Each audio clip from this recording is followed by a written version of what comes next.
everybody in Good Macon, morning. Georgia. Yes, good morning, everyone. And around the World Wide Web. This is the Morning Roast. With, I'm trying to imitate you. Okay. Oh, good. This is the Morning Roast with DB, Irv, and Ed at the Wheels of Fortune. I thought it was Nut House. Yeah. Oh, at the Nut House. Yeah. Live from the Nut House in adjacent downtown Macon, Georgia.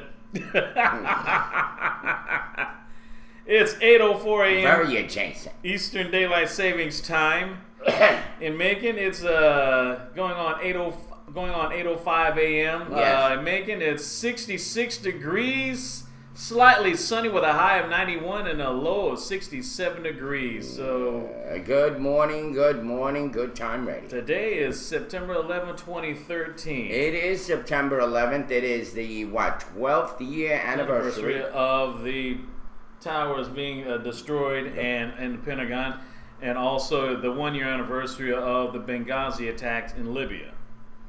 There you go. And thank you, Good Time Radio. It's always good to have a Thank you. wonderful flag up. Happy September 11th Day. Thanks a lot, Obama. I think it was Bush. Thank Bush for I that. guess Bush. Yeah, I guess Bush and maybe and Obama Yeah. for the Benghazi thing. I guess she was referring to. Where were you on 9/11? I was on 62nd Street and Broadway. I was in charge of housekeeping. And all of a sudden, I get a call at 8:45, around 8:47, from one of my guests. She said, "My TV just went out.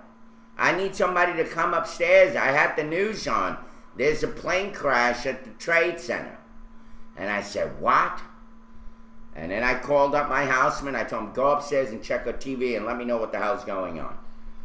As he's talking to me, he got a TV on, he starts screaming at the top of his lungs because the second plane had hit right there while he's watching, while he's talking to me. I freaked out, and from then on, it was completely surreal. Oh yeah. I had 3 girls that worked for me. Their husbands worked in Windows of the World. They were downstairs hysterical. My boss is crying. Everybody's crying. And it's completely surreal. I mean, completely. And it definitely gave me what they call post-traumatic.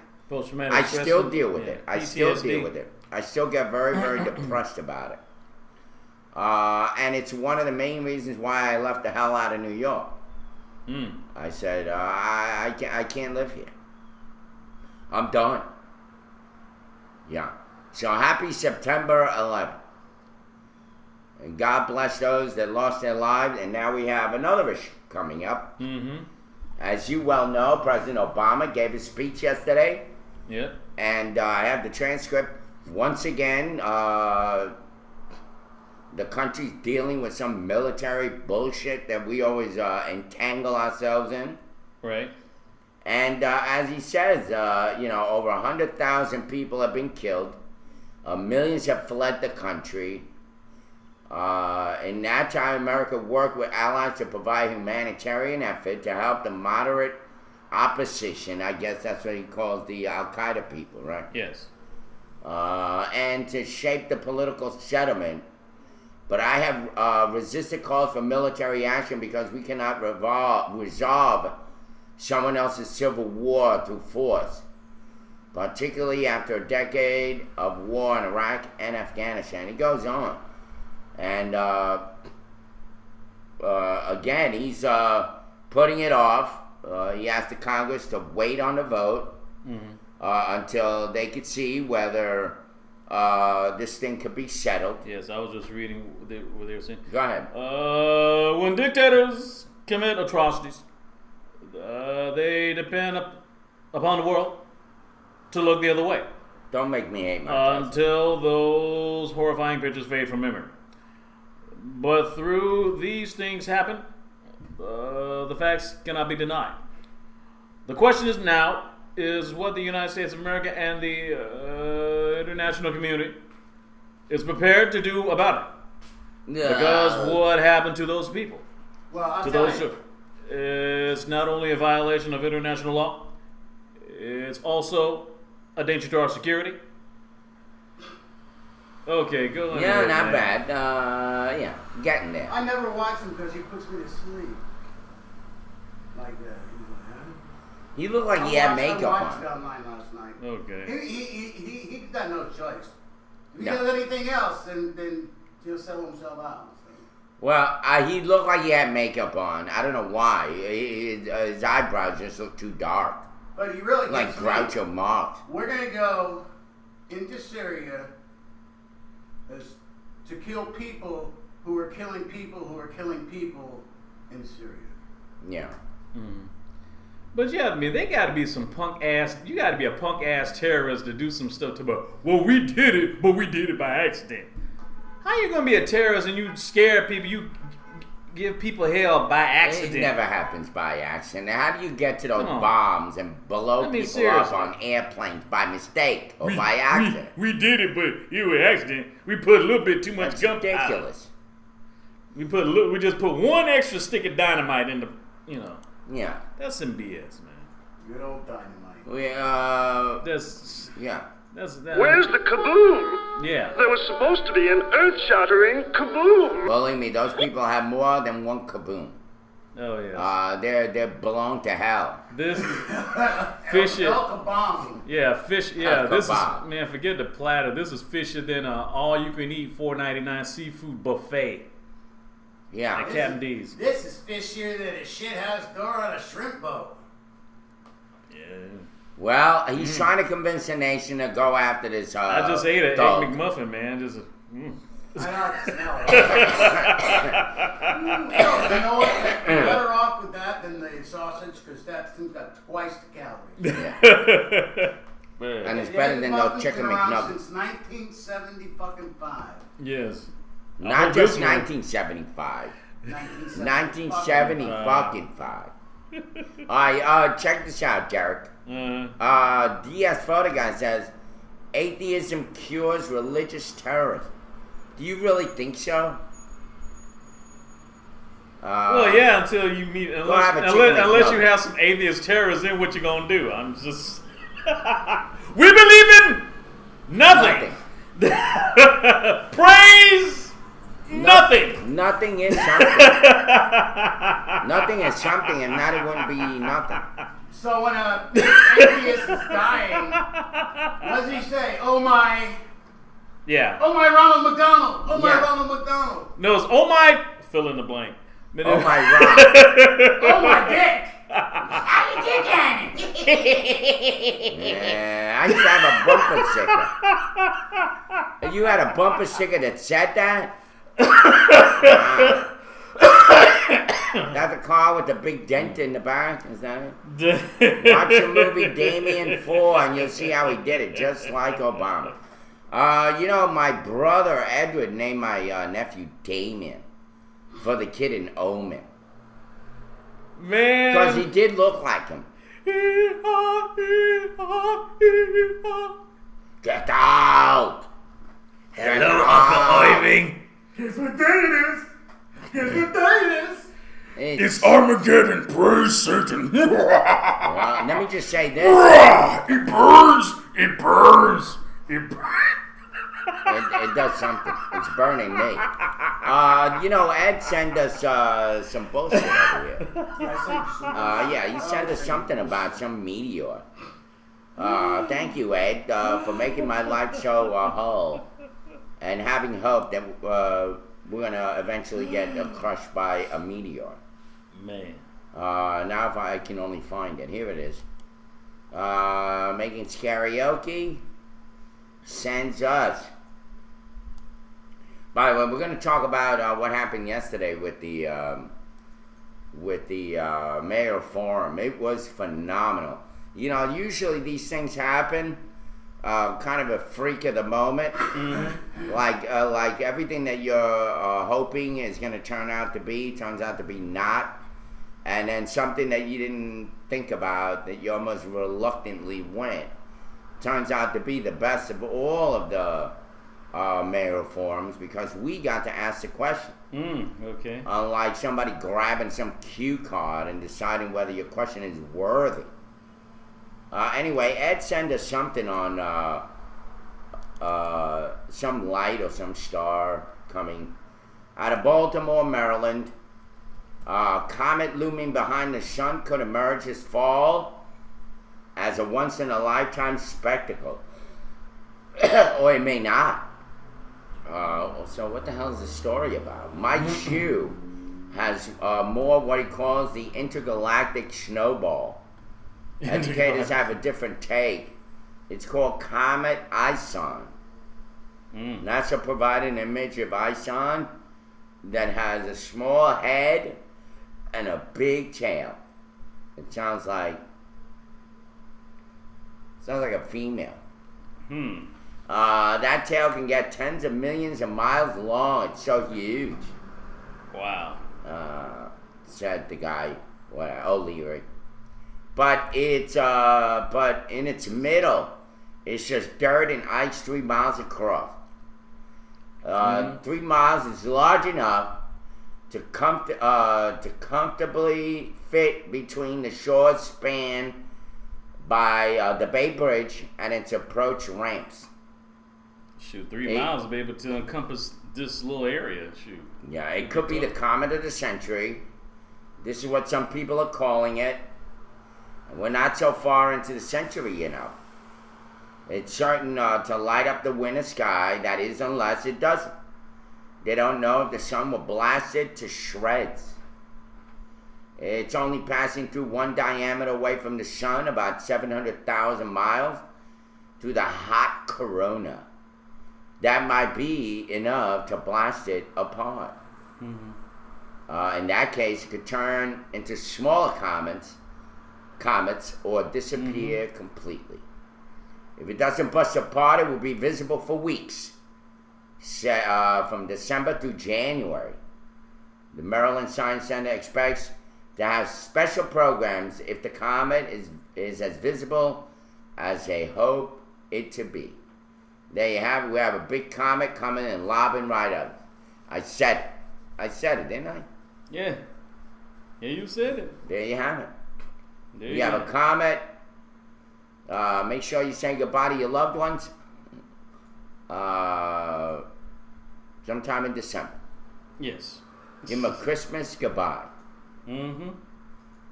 Say that's it. Because if that thing blows up, it's still going to be huge. Yes. I mean, 3 miles wide. If it blows up, you'll have what? A couple of blocks. Yes. Hurling at you. Mm-hmm. Definitely. That's still big. I mean, it's bigger than Al Tillman. Speaking of which, you have a story on Al? Yes, matter of fact, bring I him do. up. Yes. Because we're Says, going to go right into politics, folks. Yes, the court says that Tillman will remain on District 9 ballot. Yeah, there it is. Says Bibb Superior Court ruled yesterday that Al Tillman should remain on the ballot for District 9 Commission. Superior Judge Steve Boswell turned back a challenge to Tillman's residency by current Macon City Council member Henry Gibson. Yeah. Tillman had admitted moving from the home he shared with his wife and children to a bachelor apartment a few doors away so he could be within the newly drawn District 9. The court ruled he was within the law when he made the move prior to qualifying for the election. Gibson, an ally of James Timley, Tillman's opponent for District 9, first complained to the Bibb County Board of Elections that Tillman violated the residency requirement. The board turned him down and sided with Tillman. Gibson appealed to the court, but now the court also said Tillman was within the law and would be on the September 17th. Leave alone already. He's already, the But people now already you go to voted the for him. next story. Tinley's back taxes. Oh, Timley's back taxes. Oh, so the plot thickens. Okay. Yeah. The plot thickens. See, if Al got booted off, Tinley would win because he had nobody running against him. Just Yeah, like well, Tommy that's the whole idea that these stupid Nobody ever actors runs have. for a tax commissioner or whatever you call what the tax commissioner of Bibb County. Yes. Well, that's what Henry Gibson wants. He wants his buddy One-Eyed Timley Talking about the district to boundaries. walk in there. Oh, you didn't find it? Mm-mm. Yeah, I got it. You got it? Okay, cool. Yeah, I got it. Okay, this is Mr. Tim Lee once again owing $1,000 in back taxes. Oh, okay. We Are Politics exclusive city council president James Timley owes more than $1,000 to Bibb County in back taxes and garbage fees. So meanwhile, he's throwing out his dirty crap and let somebody else pay for it. He doesn't care. In a recent discovery made by We Are Politics, it was found that Macon City Council President James Timley currently owes more than $1,000 in either back taxes or garbage street light fees for at least 3 separate houses that he owns across Macon.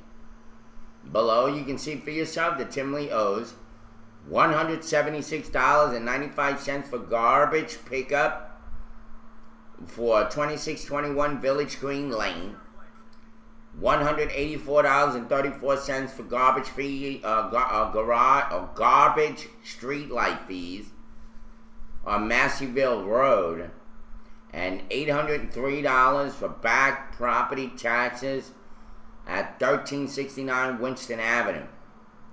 This is hardly the first time that Timley has gone delinquent on property and tax fees. A complete investigation has shown that although he's paid them late, Timley has been behind 42 separate times and still has to pay the 3 examples shown below. Shouldn't a city councilman who is running for county commission be a little bit more responsible? Punctual on paying his bills. Shit, I mean, after all, I'm reading from this letter, but I'm going to make it sound like it's coming from me. After all, this guy is not only currently the president of the city council, but he also wants to represent District 9 on the county commission in a new consolidated government, !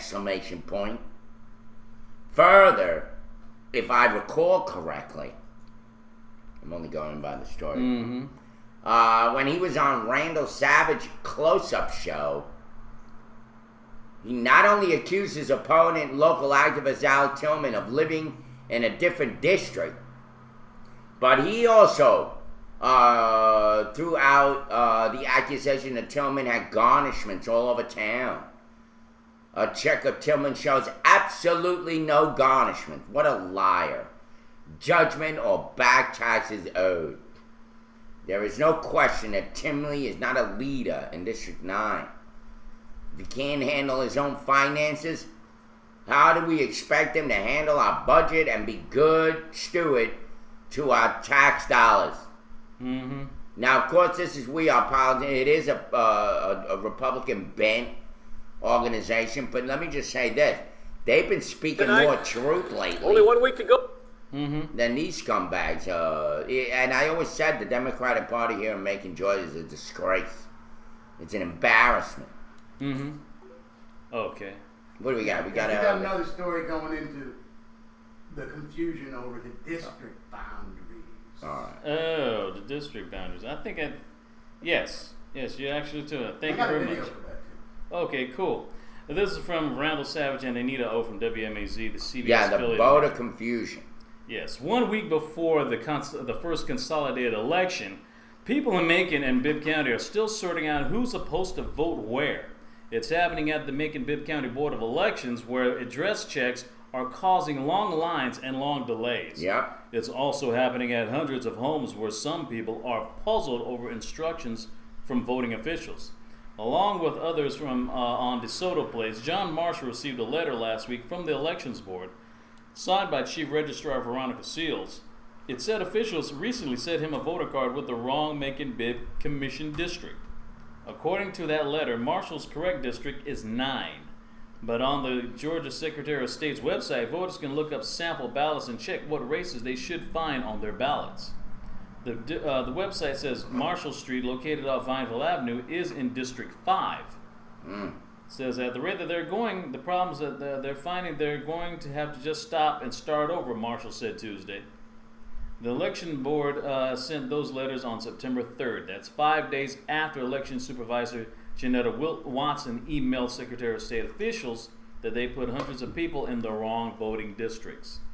Watson said her office needed help to fix the problem. Later that day, State Elections Administrator Erica Hamilton responded to Watson saying that there wasn't a quick fix for the problem. Until then, Hamilton wrote BIB officials should check every voter's address against a map to make sure people were voting in the right district. Seal said that the procedure didn't begin until September 6th, more than a week after Hamilton advised the board to do so. Meanwhile, in response to an open records request, election officials was provided a sheet listing 31 streets in different sections of the county, including DeSoto Place. It appears to be a list of streets that were placed in wrong voting districts. Asked about that list, County Attorney Virgil Adams responded that he couldn't explain the list. The Secretary of State official declined to comment on the list, but spokesman Jared Thomas confirmed that the state office has a copy of the street list and that it's a part of the state's investigation into the Bibb voting confusion. Marshall isn't sure what's happening, but he said he's afraid Bibb County is headed for trouble. What a disgrace. What a bunch of amateurs. People are all amateurs, man. They don't know what the hell they're doing. Ed, Only 1 week to go Yeah, before the video. first consolidated election, and people in Macon and Bibb County are still sorting out who's supposed to vote where. It's happening at the County Board of Elections, where address checks are causing long lines and long delays. And it is happening at hundreds of homes, where people are puzzling over instructions from voting officials. Randall Savage and Anita O followed the paper trail to one Macon neighborhood. Along with other people on DeSoto Place, John Marshall got a letter last week from the Macon Bibb Elections Board. Signed by Chief Registrar Veronica Seals, and says they recently sent him a voter card with the wrong Bibb County Commission district. According to that document, his correct district? District 9. But on the Georgia Secretary of State's website, voters can look up sample ballots and check what races they'll vote on. According to that, Marshall's street off Fineville Avenue is in District 5. The Board of Elections sent those letters to residents on September 3rd, but that was 5 days after Election Supervisor Janetta Watson emailed Secretary of State officials saying they put hundreds of people in the wrong voting districts and needed help to fix the problem. Later that day, the State Elections Administration responded saying there was no quick fix. Until then, she told Bibb officials to check every voter's address against a map to make sure people are voting in the right district. Veronica Seals tells us that procedure didn't begin until September 6th, but that's more than a week after the state advised the board to do so. Meanwhile, we received this sheet in response to an open records request. It lists 31 streets in different sections of the county, including DeSoto Place. It appears to be a list of streets that were placed in wrong voting districts. We asked Virgil Adams to explain, but by email he responded that he could not, saying, quote, "I don't have answers for you," end quote. The Georgia Secretary of State's office also would not comment. All spokesman Jared Thomas could say is that they have a copy of the document in question and that it's part of their investigation into Bibb voting confusion. For John Marshall, he's afraid Bibb County is headed for trouble. If you keep going ahead, somebody's going to protest that they didn't get votes that they were supposed to get, or somebody voted against them but wasn't supposed to vote against them. Despite the confusion, Adams and the Secretary of State's office have Big both hands said the hanging out of vote his face. must go on. Anita O, 13 WMAZ Eyewitness News. Even so, it shouldn't, if they got it, they hold off the commissioner's race till November. But the mayor's race has nothing to do with it. Yeah, the mayor's race has nothing to do with it. That's county citywide. Yeah, Yes. but what a disgrace. I mean, it goes to show you the amateurish way politics is running or making, which is why we're in the shithole that we're in. Yes. That even though we're a large city, well, I wouldn't call a metropolis, but we're certainly a larger city. You know, it happened like it happened in Memphis, Tennessee. They just kind of stayed stunted. Stunted, yeah. Yeah, it's stunted because, not because there's a bunch of smokers around here, although there are. I've never seen so many damn people smoking like I do in Macon, Georgia. Yours truly right here, too. But the fact is that the politics here just seem very amateurish. It's like, you know, it's like a mom and pop business here. Yeah, very You know, you got Tim Lee not paying taxes. You got Elaine Lucas driving everybody You crazy. got her husband beating up on 14-year-old autentics. Yeah. Mm-hmm. And by the way, You got cops stealing shit. Yeah. I'm gonna jump right into the story because I think it's worth talking about. Okay. Yes. Yesterday I went to Lake Wildwood. Lake Wildwood, very nice area. I was just around a few blocks away from where my minister used to live, and that I had stayed originally when I got here to Macon, Georgia. That's where I was staying for a while, Yeah. and until I settled in. And all the mayor candidates show up except for Rickett. So of course this Who's is the an open. sitting mayor? Yeah, the current mayor, and of course this is an open mic, and so I'm loving it. I'm like, damn, why couldn't they do this every time? Because usually they'll take your question on a cue card or on a index card, and of course they never read them. They only read the ones that their friends gave them. If you're a person non grata like I am to some of these people. Believe me, they'll take that card and crumple it up behind my back and throw it in the garbage. Yeah. They just never get asked. So I was able to ask the question. And the first thing I said was, where is the respect that our mayor should have by being here right now? He's the only one that's not here. Right. So I called him out. Next thing you know, I didn't realize that I'm sitting next to his campaign manager. And you see David Kuzno going like this to Anthony. And I'm wondering what does what's he saying? What he was telling Anthony was, look, I bet you this guy's gonna get up. He knew who he was. Yeah. He's gonna get up and call the mayor. Well, that's exactly what he did. He got up, went to the back of the room, called the mayor. Next thing, the mayor comes in all flustered. Oh, I'm so sorry. I apologize. Blah, blah, blah, blah, blah, blah, blah. When I asked the question, how do you guys propose you're going to be as mayor?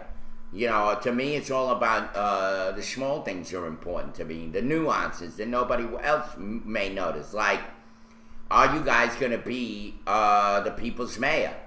Then I mentioned Princess Diana. Like, Princess Diana was the princess of the people, whatever. Yeah, the people's princess. The people's princess, right. Are you going to be the people's mayor? And, of course, Charlie Bishop grabbed the mic right away. Anthony had to call him out a couple of times. Say, why don't you pass it like over here? Like, he had to be always the first one to grab the mic and then talk past his time. Kind of like me right now. Just going on.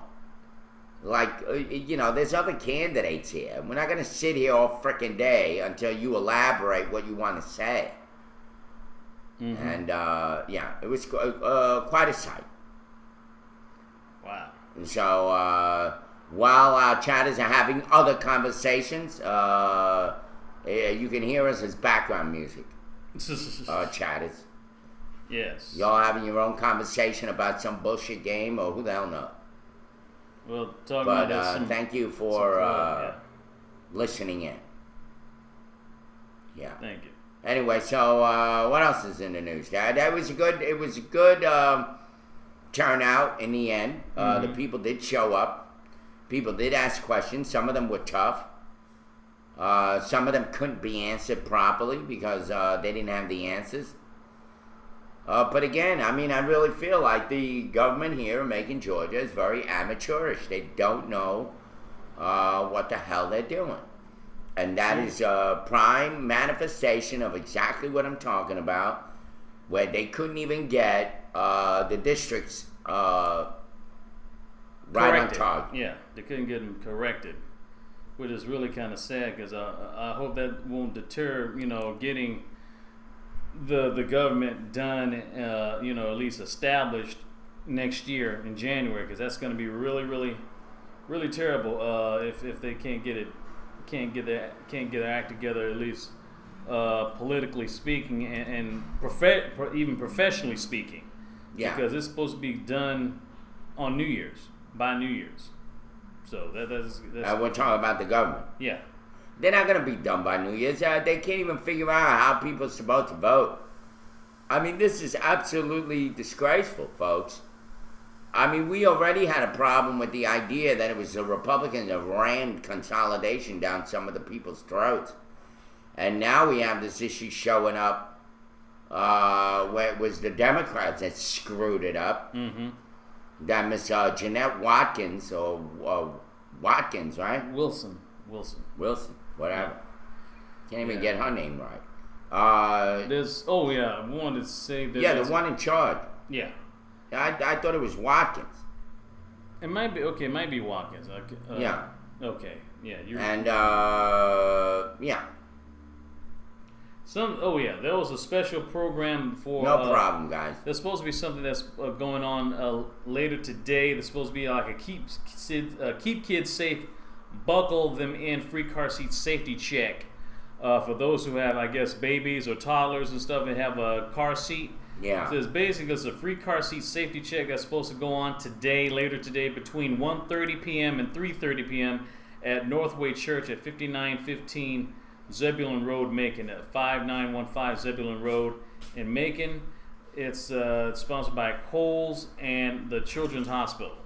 So if anyone in that area or want to get a free car seat safety check, go on down to the Northway Church at Zebulon Road between 1:30 and 3:30, and they'll check you out. Yeah, they got a nice logo. Look at that. Spend Yeah. some money over here. I guess that Knight Foundation is really spreading the wealth. Anyway, so safe kids, safe buckle them in. Mm-hmm. Safe kids, safe. Buckle them in. Keep. Kids safe. Go ahead. Keep kids safe. Buckle them in. Yeah, keep them safe. Buckle them in. Yes. Put them in a car seat. Make sure if you're going to get your car seat checked, that you have it with you. Yes. That's real important. They can't check it from a distance. Mm-hmm. And if you have a kid, make sure he's in it. Yes. Even though he may be buckled in upside down, just make sure he's in it. That what Doesn't say happened how to you? They buckled you in upside down. Oh my goodness.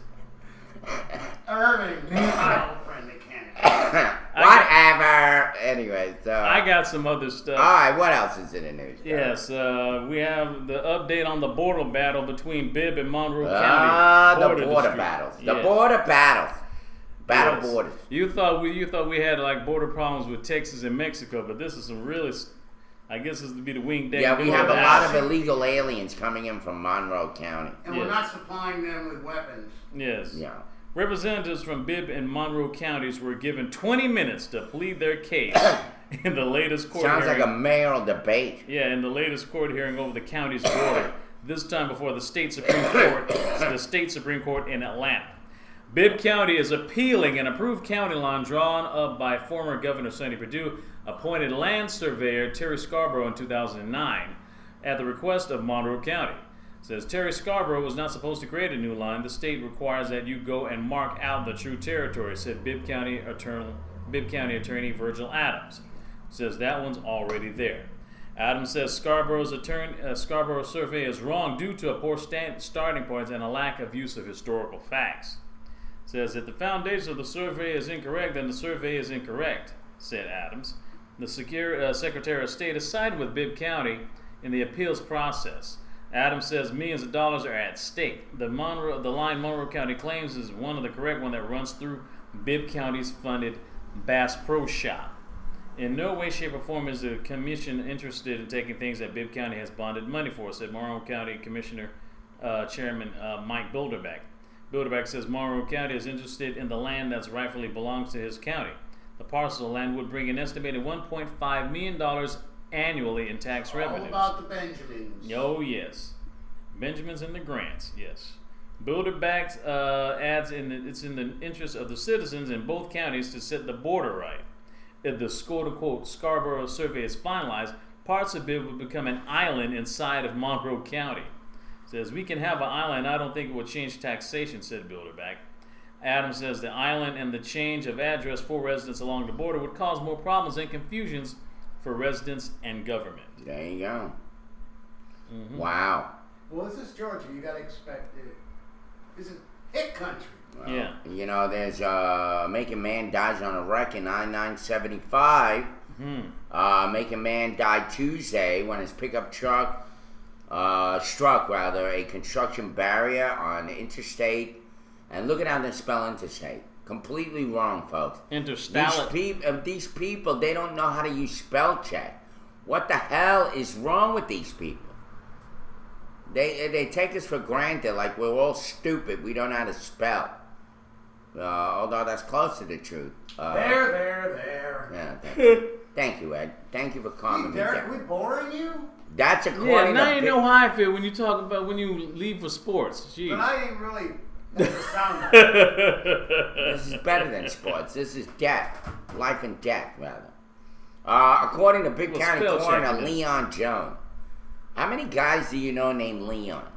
Well, that Leon, I have a cousin named Leon, and then we have Ponce de Leon Avenue right over there, and let's see. Yeah, and then there's... the Hearts of Leon. That's a country group.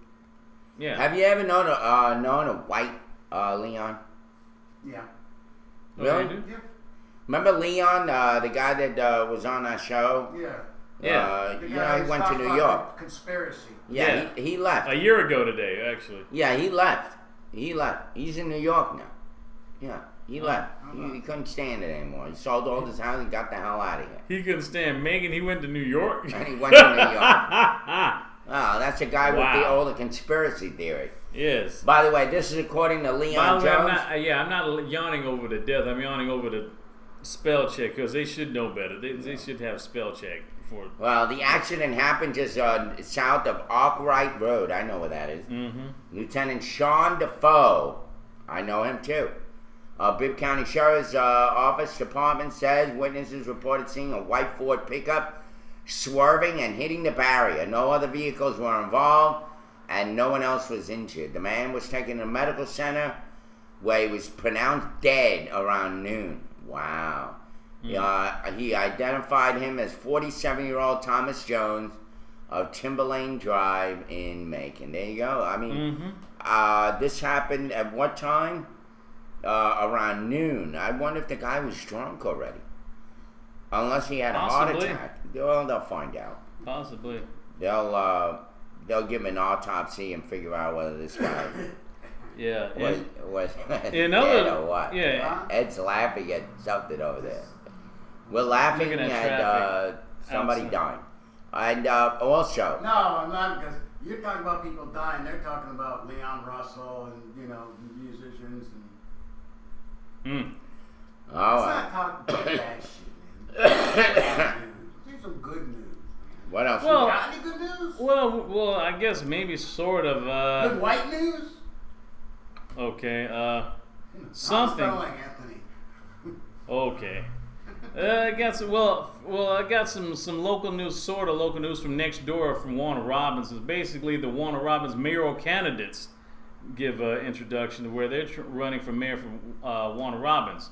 There's 6 candidates in Warner Robins that want to fill the soon-to-be vacant mayoral job in Warner Robins, laid out in the plans for the city yesterday at Central Georgia Technical College.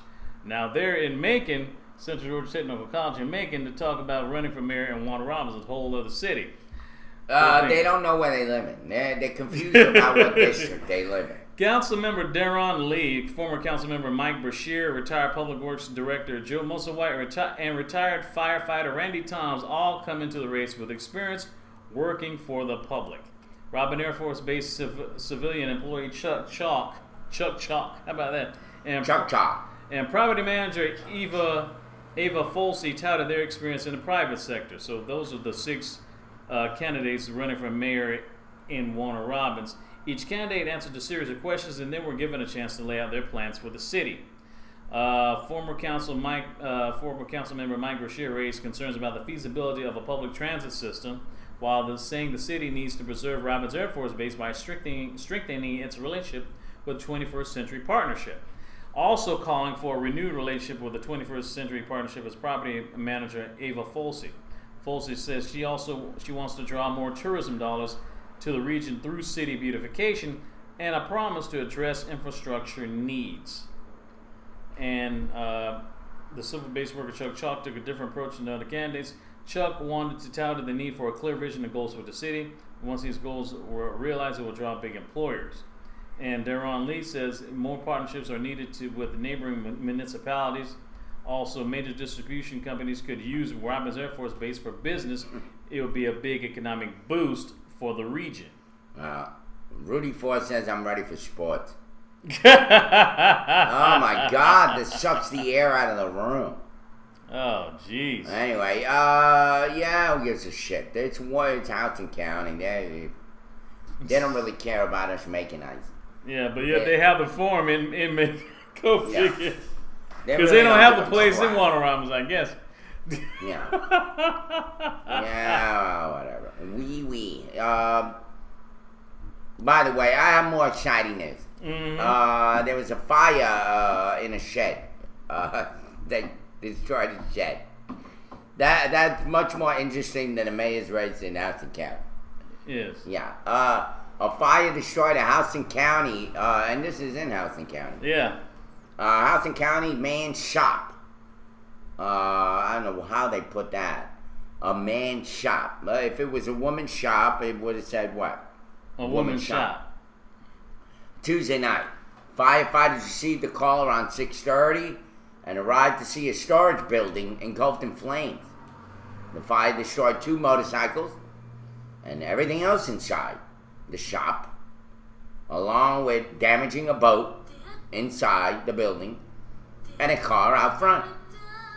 This is exciting, isn't it? Mm-hmm. See, this is the news that we want to hear. Yeah. Houston County Chief Fire Investigator William Smith says the owner had finished cutting his grass while smoking it. No. And he parked his lawnmower in the building. The mower was still hot, and he set fire on the grass that had been collected in the muffler. He said the flames took off from there. The homeowner was not hurt. Luckily for him. Good. There you go. So when you mow your grass, folks, make sure you leave that shit outside for a while. Let it cool off. Yeah. It's true. There's a lesson. Definitely. And of course it had gas in it. I'm sure it ignited really well, like a little mini bomb went off. Who would have done that? Who would have thought that? Ed, would you have thought that if you mowed your lawn, the next thing you're going to be dealing with is a rubble in your I house? always leave my lawnmower outside to cool off. I guess you'll have to lay down on that nicely mowed lawn now. Because he ain't got a house to live in. Or a shed, at least. That's true. Anyway, here we go. NASCAR team caught cheating. Football player fined big bucks for a bad hit. Baseball drawing to a close. That's what it for sports. Carry on. Thank you, Manny. Thank you. I'll elaborate that on more. Plus, we haven't said anything about boxing, but I'll wait till the next That hour. was good, though. He got it pretty much all in a nutshell. Well, I had some other stuff about De La Hoya. Yeah. I'm going for a rehab, but that's a... Yeah, me mowing a lawn. Speaking of which, you got a gift that only a doctor could give. Yes. Yes, this is from... Who the hell is that from New woman? York. Well, basically, this heiress, Huguette Clark, basically doctor gives up $100,000 gift as Huguette Clark estate negotiations collapse. Says settlement negotiations have broken down in for the battle of the $300 million estate of reclusive heiress Huguette Clark, according to several of the 60 attorneys involved. A jury trial is has scheduled yesterday, next Tuesday. Tuesday, September 17th at 2 p.m. at Surrogates Court in Manhattan. In other news in the case, Huguette Clark, personal physician internist Dr. Henry Singman, told the court he is renouncing the $100,000 that he was left in his patient's last will and testament. He's giving up that money, his attorney told the court, so he can freely testify for the will. New York law limits testimony by beneficiaries. Singman told the court he knew nothing of the will until after Clark died.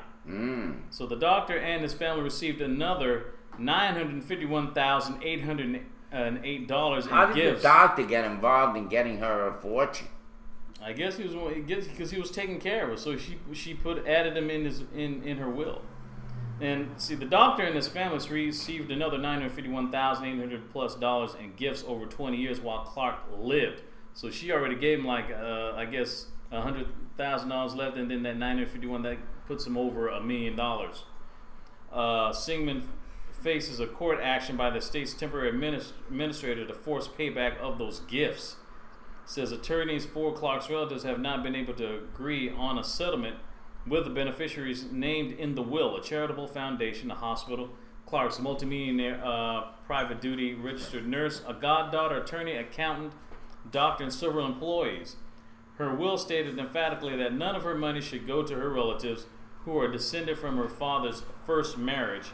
The relatives challenged the will, claiming it was the product of fraud and that Clark was incompetent and that signing ceremony was faulty. It says negotiations are now in non-existence, one attorney said.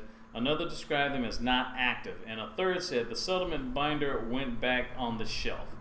A trial could last 3 to 6 weeks. Well, there you have it. Somebody now fighting over somebody else leaving them money.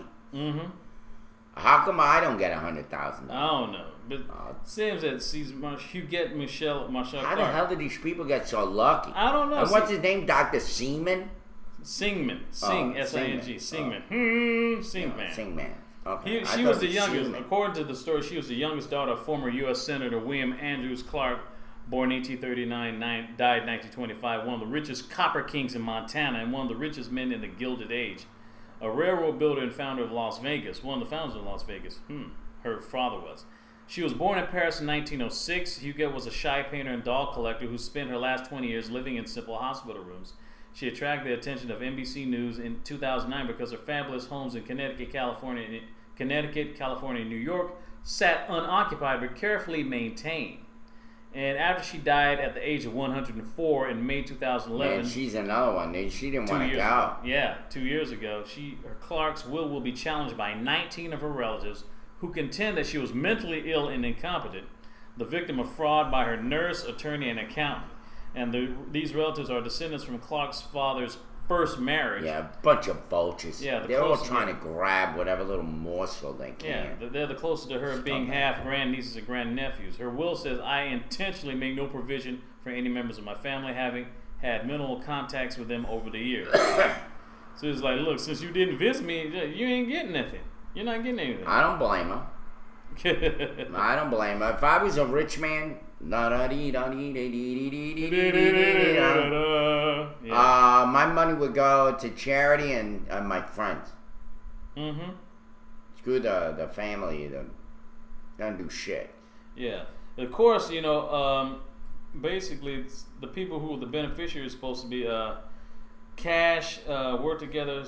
The Corcoran Gallery Art in Washington, D.C. will receive a Monet painting that she collected of the Water Lily series, which was praised at $25 million. There you go. 14%.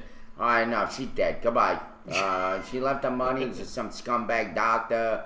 And Dr. Seaman and her or nurse, Sang or her whatever. Nurse, her Oh, I registered know, nurse, yeah. Hadassah Perry, receiving $15.3 I wonder if that nurse injected her with propofol or whatever they call that shit. Look, please, she died at the age of 104. She could have died. She could have killed herself by sneezing too hard. Well, she was dead a long time ago. She was just stupid to lay down. Jeez. Kind of like Pope John Paul. He wouldn't die. Her registered nurse is receiving $15.3 million after taxes and stuff. Yeah. Including her doll collections, which is worth $1.7 million, almost $2 million. And a goddaughter is supposed to be inherit $7.9 million. The Beth Israel Medical Center in New York is going to get $1 million, and attorney Wally Bach is supposed to be getting $500,000. Her personal assistant is getting $370,000. Her accountant is also getting $370,000. Irving Kamsler. Irving Kamsler. Not Look at that. That's my great uncle Irving. I gotta call him up. How much did he get? 370 grand. Wow. Give me 100 grand, Uncle Irv. Shoot, I'll just take 50. I just needed them to redo my house and get a car that has airbags and air conditioning. Yeah, I need a car. That's all I need. Anyway, what the hell? Wiki. Yeah. Yeah, you'll take 10 grand. Anybody will take anything that's free. I mean, you ever notice you'll have a few dollars in your pocket? They don't mean shit. Mm-hmm. But if you find one on the floor, it becomes like gold. Wow, I found $1 today. Yeah. Remember Bragg Jam? Mm-hmm. Yeah, right. The next day after Bragg Jam, I'm walking in the alleyway towards Roasted. Mm-hmm. And I look down and I found $20. Gee. All crumpled up. That's something. Some asshole couldn't get into Bragg Jam because he lost his $20 door fee that they charge. Mm-hmm. Mm-hmm. Which I think is a scam. I mean, you know, they charge you $20 and all you do is walk through the door. That's it. You still gotta buy your beer. Mm-hmm. You still gotta pay. Yeah. I'll pay $20, but give me some beer. By the way, we went out yesterday. DJ, so you found my $20. Ah, yeah. DS photo guy. You'll tap into that, right, DS? You know, we went to BJ's yesterday. Oh, okay. We ran into Chase Ambrose. Oh, okay. Those of you that know Chase Ambrose, he's a local reporter. He also It was his birthday owns. today, too. Mm-hmm. Happy birthday, Yeah, oh, Chase. look who's here. Yes. Look at that. Hey, everybody. My name is Yeah, Axel. there he is. I just came Yeah, to local see how's reporter. everything. And right now, you guys aren't aware of this, but there is a miracle happening right before us. My little dog is here with Ed, hanging out, Come here. which is like as rare as it comes. He's finally walking around.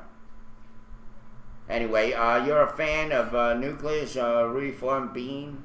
Yeah, I was just asking because they kept going wiki, wiki, wiki, wiki. No. Wiki, wiki, wiki, wiki. Because Yeah. that's an old song by the group. Wikis. Yeah. Nucleus. Well, there's a But song. then they had a WikiLeaks. Oh, sorry. You know what I want for $20? I want a couple of bags of weed. How's that? I'll be happy with that. Anyway, what else is in the news, I'm sorry, Derek? Axel. I'm sorry. Okay, that's Colorado teen shot. Oh, yeah, that's the one that we we did. talked about yesterday. Yes. I know that she's a pretty girl, but Very, very pretty girl. Yes. very pretty, but she's gone. Mm-hmm. She's gone to Never Ever Lane. Yes, we had some. By the way, there is a burglary that's being looked out in Pionono, which is right near around here, right? Mm-hmm. Yes. Right near around here. It's in the vicinity. Yeah, in the vicinity. Macon police are investigating an early morning burglary. So that must have happened this morning on Pionono Avenue. Mm-hmm. And public information officer Jamie Gaudet tells WGXA Kelvin's check cashing on 3989 Pionono Avenue was burglarized around 2 a.m. Tuesday. That was, I guess, the night before. Gaudet says 3 suspects covered in dark clothing broke into an adjacent building and busted through the wall to get into the check cashing store. Mm-hmm. The suspects got away with an undisclosed amount of money. $10,000. Wow. What would you say? Yeah, that's something. Yeah, that's a whole lot of. You know, cheese. as broke as we are, Derek, that's something that I would never do. Well, burglary? Break into somebody's house or break in. You know, Oh, yeah. why would you do that? People are insane. I don't know. Plus, there's way too many stories. Too many videos I've seen on YouTube and You know, I was so bad at it. One time I stole a candy bar and they caught me, right? Mm-hmm. So they held me back and then my mother had to come. And just looking at my mother's face, she was devastated. Mm-hmm. And she was so sad. It broke my heart. I said, I can't do this anymore. Yeah. Yeah.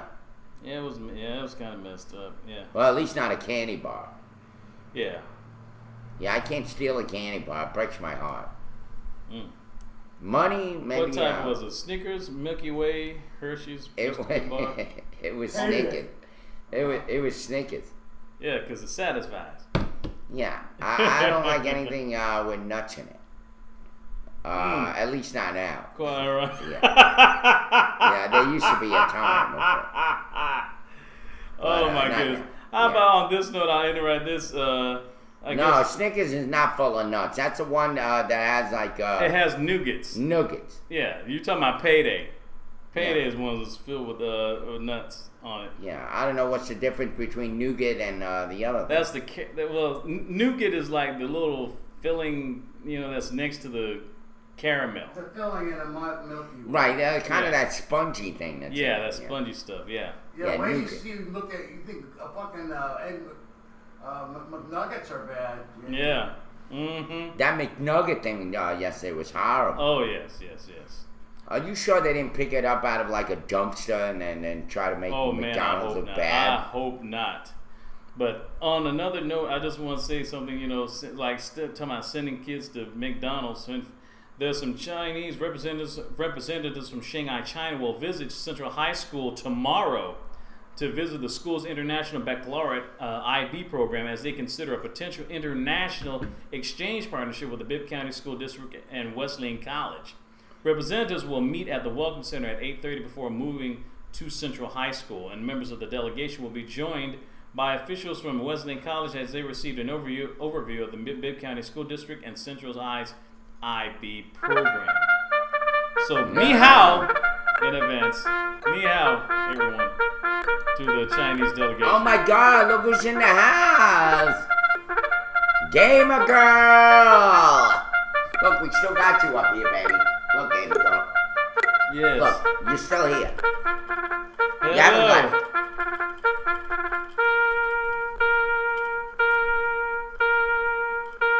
Hey, Gigi. Hey, gamer girl, how you doing? How you doing? Gamer girl is with us. Alright. Good to have you back, my darling. Yes, it's time for a break. We'll Look at that, see you ya. look fantastic, I got Didi. the Budweiser commercial was only aired once What do you got? last year. The only reason why they only aired it once was because they didn't want to exploit the 9/11 Mhm. tragedy. By the way, thank you, Vorp. You're my friend.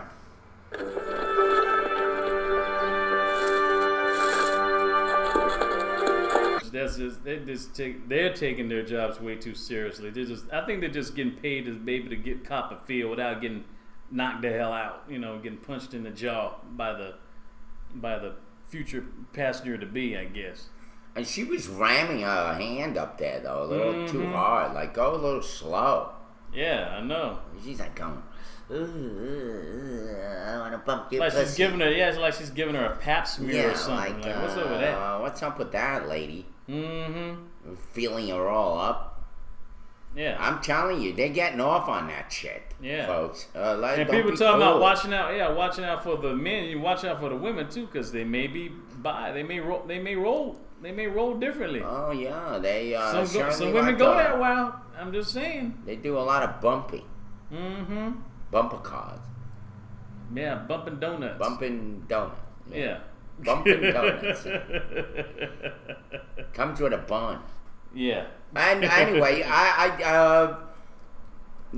she felt her up. That's what it looked No like. ki- It no kidding. didn't look like she was carrying anything or there was no drugs. It didn't look like any of that. She was just a cute-looking young lady who got molested by some skanky tennis player, whatever, Tennis player. some basketball woman. WNBA player. Yeah, they're all lesbians.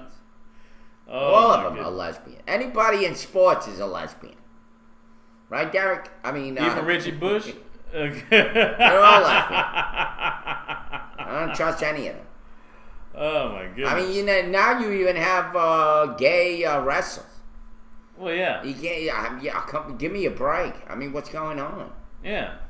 We're Like all that confused. wasn't gonna happen. I mean, come on. Yeah. Who the hell knows what's going on? Oh, jeez Louise. By the way, Vorpabite. Oh, you hear Vorpabite? You always hear. Vorpabite, I hear the TSA stops people in Tennessee bus station and the highway pull over. Good to know. Not that I'm ever going to go to Tennessee or maybe I will. By the way, I may go to California. Oh, really? Yeah, Mike wants me to go. So the bean 20 said, days. somebody stick their hands in my vagina. They better have on more than rubber gloves. Dude. You know. We'll have like one of them outbreak suits on or something like that. I'm just sorry. You brought it up. You brought Yeah, Ric Flair. Ric Flair. I think Ric Flair was like a freak. Like he would have Space Mountain open Man, all women. night long. He doesn't care. Woo! No one got a hole in it. I don't think Ric Flair really cares. No, because he's a kid stealing, wheeling, dealing, limousine riding, jet flying son of a gun. Wearing Lear jets, custom made clothes, custom made from head to toe, and every single woman I want. Just like that. Why is it that the son of a bitch has always lived long? Only the good die young. Well, I used to like Andre the Giant. He was such a quiet soul. Yeah. He got this big mouth Ric Flair with his big nose and his tan skin. It looks like he has cancer. And that son of a bitch is still alive. Yeah, well, Dusty Rhodes, he's still alive. The American Dream, Dusty Rhodes, in public, if you will. I winding down with kings and queens from New York to New Orleans and Saturday night eating pork and beans. Biker Yes. time. Yes. Have pork and beans. Yeah, he gay. What, Dusty Rhodes is gay? He just They're all got gay. he just got a bad lisp. I think every human being on earth has the ability to be gay. Well, that's like saying every human being on earth has the power to breathe oxygen. That means yes, so. There you go, perfect. They suck up more oxygen than they can. Anyway, what else is in the news? Derek, oh, by the way, Manny said there is a Border Patrol stop outside of Tombstone, Arizona. And a Mexican agent asked me if I was a citizen of the United States. I started laughing and said, longer than you. Oh, if you're a citizen at all. He didn't know what to say after that. Yeah, after he beat the shit out of you and threw you in jail Yeah. for being a smart ass. Right, Manny? Yeah. That part of the story you're not telling us. Yeah. So how many licks upside the head did that cop give you? Manny says he didn't do shit. Lucky you. No, Ric Flair, he gay. You said Hogan was gay, or is he still gay? I don't know about that, brother. Let me.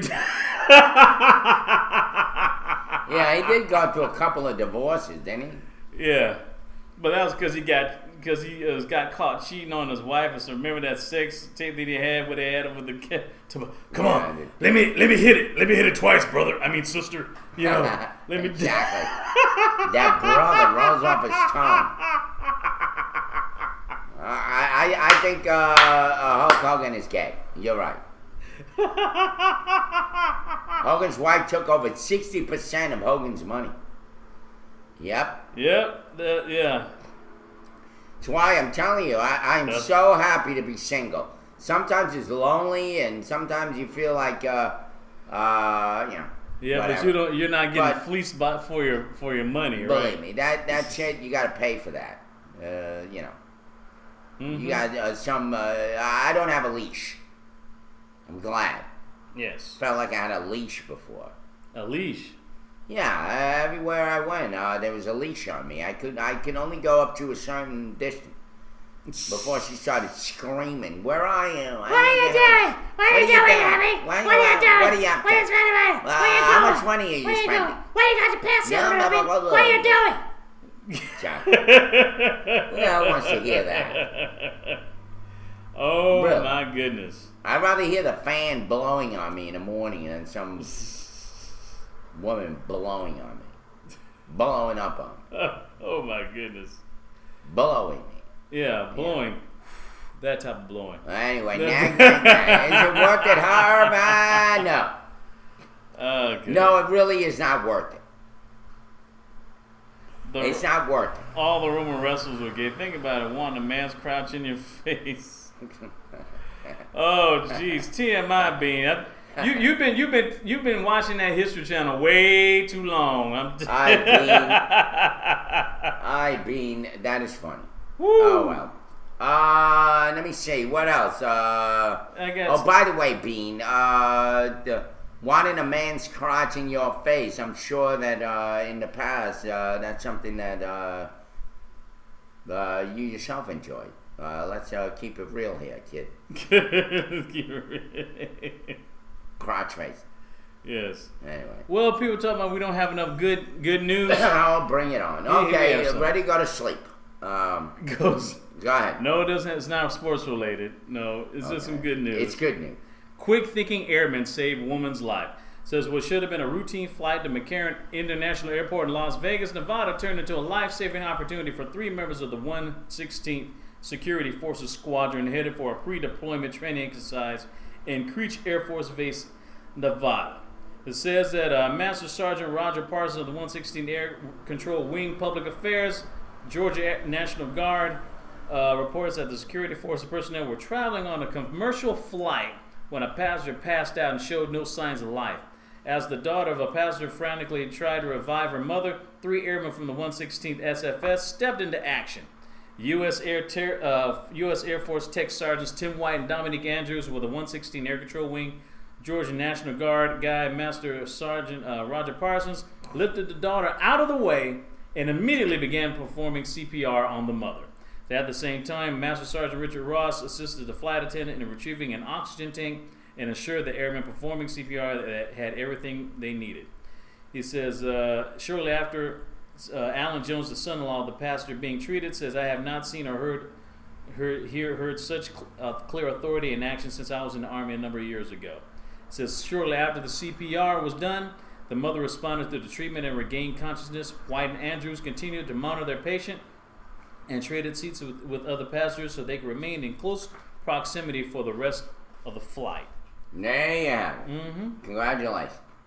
Congratulations. They saved a woman's life. Yes. And this is when it proves that when it leads, it bleeds. Or if it bleeds, it leads. Mm-hmm. And good news is boring as hell.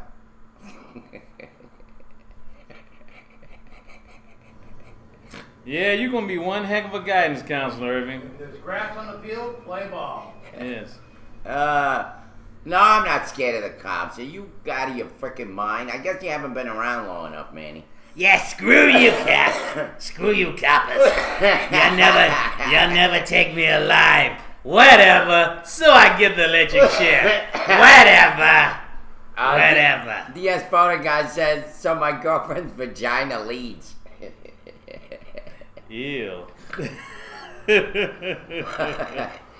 I love Diaz. He's got some of the funniest, he doesn't say a lot, but when he says it adds value. Whatever.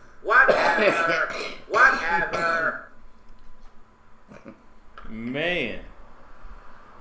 Boy, you ain't afraid to go there, D. Oh, my You ain't God. afraid to go there. Somebody told Anthony yesterday, there was this big woman. You notice how I describe her big. Yeah. She's a big, huge woman. Yeah. And her husband is the one that gives tickets downtown. You know, that portly other huge guy that sits in a little car with the white hair. Yeah. So she's real, in your face, telling these politicians off while she's asking the question. And she goes up to Anthony. She says, I like a lot of what you say, but you have a potty mouth. That's the only thing I don't like. You have a potty mouth. And Anthony looks at her and goes, well, I'm a freedom of speech kind of guy. Of course that's what he's going to say. I'm a freedom of speech. He's not going to say that, he can slip up and sometimes lose. My response would be, fuck, I didn't realize that. Yeah. Jeez. You gotta be fucking kidding me. I got a fucking potty mouth? God damn. Yeah, that's This right. motherfucker. See, that would have been the perfect answer. But Anthony ruined the moment. Exactly what Ed said is what Anthony should have said. Oh my goodness. Fuck me running. Love it. He said, "Fuck me Jesus. running." We are going insane. We got nothing else to do, I guess. Hey, don't call it the Nut House for nothing. Yes.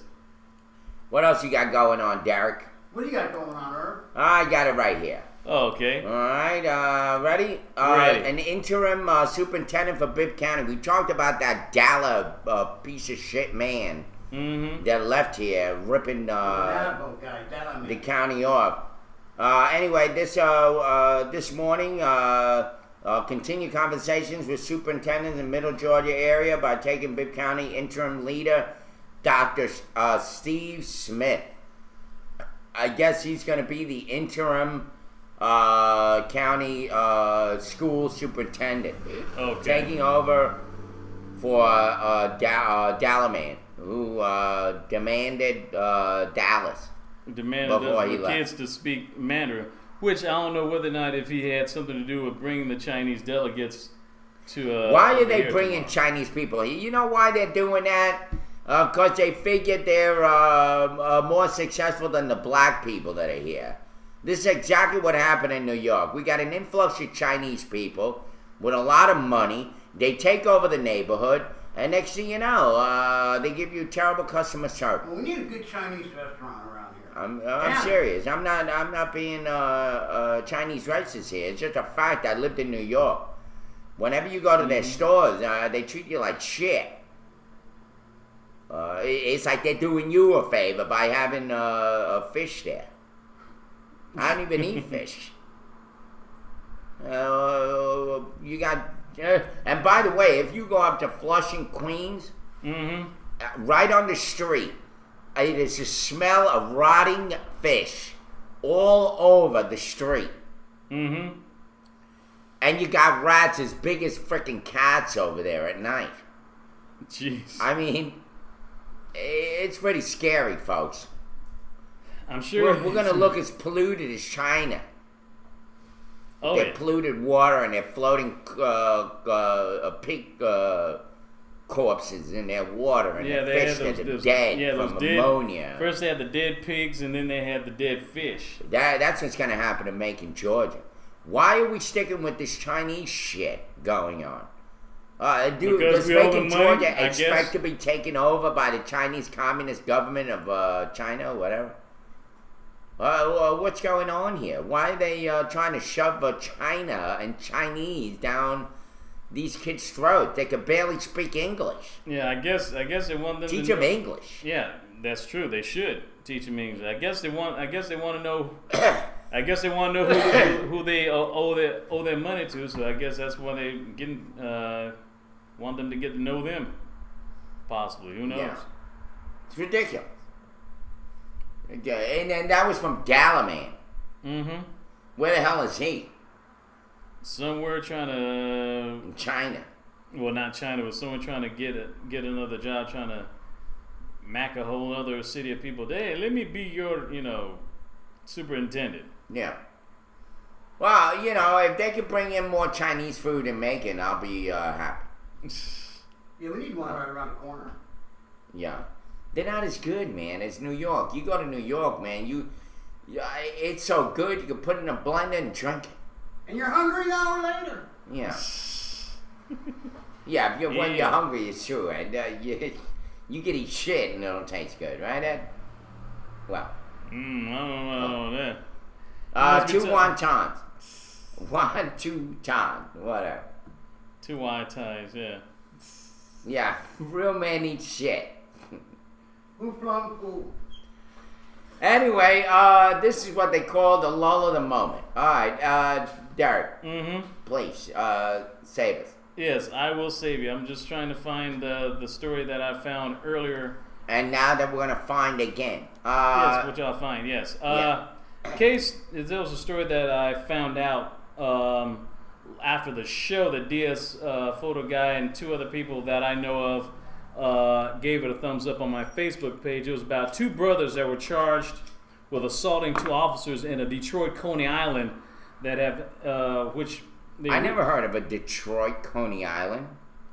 Well, that's what they, according to the, I guess it must be some type of park or parkway or something like that. Oh. But anyway, these 2 guys was charged with assaulting 2 police officers because the police officers thought they were, I guess, criminals because, well, they're black and, hey, they're not the president, so who else could they be? You know, they don't have a ball in their hands, so who else could they be but a thug? You know. But nevertheless, there was some videotape of them being, you know, where they were fighting against the police officers, and they found out that basically the officers they instigated the fight between the 2 guys. Surprise, surprise!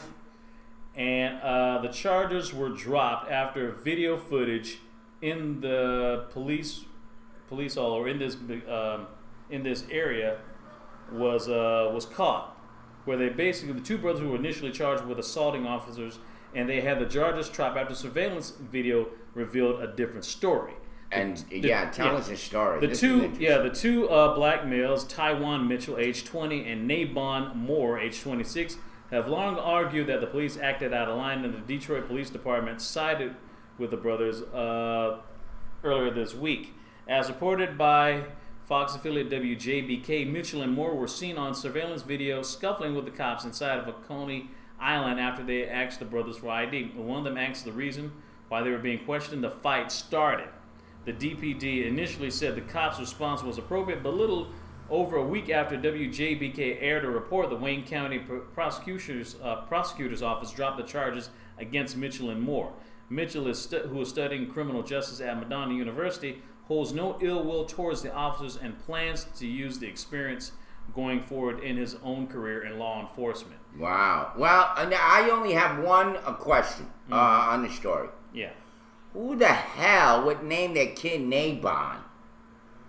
What kind of a name is that? Nabon. It's like napalm. Yeah. He bombed out.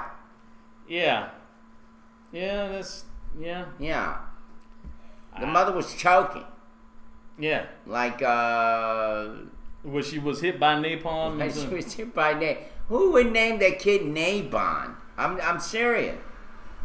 Where did they come up with that name? I don't know, man. I just tell the story as I don't name the kids. My God. I'm just telling the story. What's wrong with you people?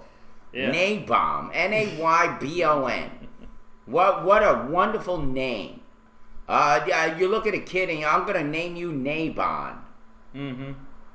What the hell? What happened to George and Bill? Or Ralph or Steve. Ronnie, Bobby, Ricky, and Mike. Yeah. Or even Hulk. Hulk? Like, I thought you didn't like Hogan. Yeah. Yeah. Hulk. Yeah. That's a cool name, brother. That's. Yeah, well. Yeah, also, who would name their kid Rico? Yeah. It's another one. Go Rico. figure, man. Hey, Rico! Rico. You and Nabon, get over here. Yeah, what was the last name? Suave? Anyway, horrible names. And now, they're changing the names. Like, nobody wants to be named like the normal spelling. They always change it. Dweezil. Yeah, Dweezil. Yeah. That's another one. Dweezil Zappa. Blanket. Or Moon Unit. Yeah. Moon Unit Zappa, yeah. Whole lot of crazy. Why don't they name somebody Scumbag? Or Fuck nose. Yeah. Sound like some. Or Shitface. Sound like some X-rated Dick Tracy comic book villain or something. Shitface. Name your kid Shitface. Because every time he opens his mouth, he talks crap or what? What is that? Shitface. Exactly. I was just joking. Anyway, so what else is there? I got some crazy. Oh, by the way, Jurassic Park. Mm-hmm. What geniuses They're making a sequel. Another one? And they're gonna call it Jurassic World. Jurassic World. They think they're in Disneyland. It's like Disneyland and Disney. What's the other one? Disney World. Disney World. Yeah. So Jurassic Park. And Euro Disney. And now they're gonna call it Jurassic World. Like, who gives a shit? And how many sequels do they have about dinosaurs? This will be the fourth one. With I all think. these Fourth weapons or of mass fifth. destruction, couldn't we just wipe them out again? Like, why are they so afraid of these dinosaurs? Well, personally, I think it's just one of those Land of the Lost Flintstones fantasy. Like, what if dinosaurs and human beings existed? Exactly. That's fantasy. You know, good and time well. If people and dinosaurs exist at the same time, we would be extinct. Because they would have ate us up like freaking Skittles, like chiclets. You know, like... Chew us up and spit us out. Yeah, like Nerds candies, you know. By the way, you Like Pop Rocks. do you know when you translate the Flintstones in Spanish? What? It's called Pica Piedras. Pica The Piedras. Stones of Flint. Okay. Los, Hola, Wilba. Oh, los Pica Piedras. Speaker Pierdas, you're fired. Pica Mierda. Is That's Mr. Slate. taking shit. How do you say Mr. Slate? Well, I don't care for either one of them, Manny. Brzezinski or Kissinger. They both suck. They're both puppets. Yes. Speaking of puppets, what happened there? Oh yes, this is a wing dang doodle of the. Why of she the got hour. that weird expression on her face? Because she's pissed off like that she got caught. Son of a bitch. This woman right here, Sierra Ross, a Chicago mom, charged with raping a man at gunpoint. Sheesh. Well, I don't know what to say about that. Yeah, I'm sure you enjoyed it. Well, if Men she are was gay. perverts. Men are perverts. I Obviously, you never heard of Miley Cyrus, Irving. yeah. But Irving wants you to meet Miley Cyrus, ladies and gentlemen. Okay. By the way, Hey, yeah, you you're heard about right. her new video? She's getting naked and licking a sledgehammer. Oh, jeez. We'll get into that after Unreal. that. All right. But a Chicago woman was jailed after being accused of picking up a stranger in her car and forcing him to have sex with another woman in the back of a vehicle. Sierra Ross, a 25-year-old resident of the suburb of Olympia Fields in Chicago, was charged with armed robbery and sexual assault stemming from an alleged crime, according to DNA Info. Ross was booked on September 5th at the Cook County Sheriff's Department, where she is being held in lieu of $75,000 bail, according to police records. A lot of money. Yeah, Assistant State Attorney Amanda Pillsbury told a Chicago judge that on Thursday that the alleged victim had began around 5 a.m. on the morning of July 26th, where Ross was offered the victim a ride.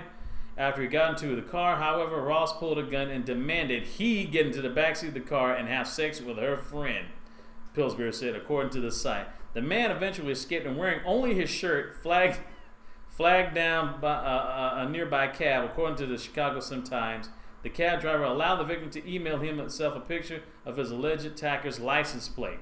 The victim also later picked up Ross out of a lineup, per the Sun-Times. Ross is a mother of two who works at the local Denny's restaurant, has a previous misdemeanor conviction for prostitution, according to the Sun-Times. In a similar case in April, a Toronto man told police he was sexually assaulted by 4 women who offered to drive him home from a nightclub, according to National Post.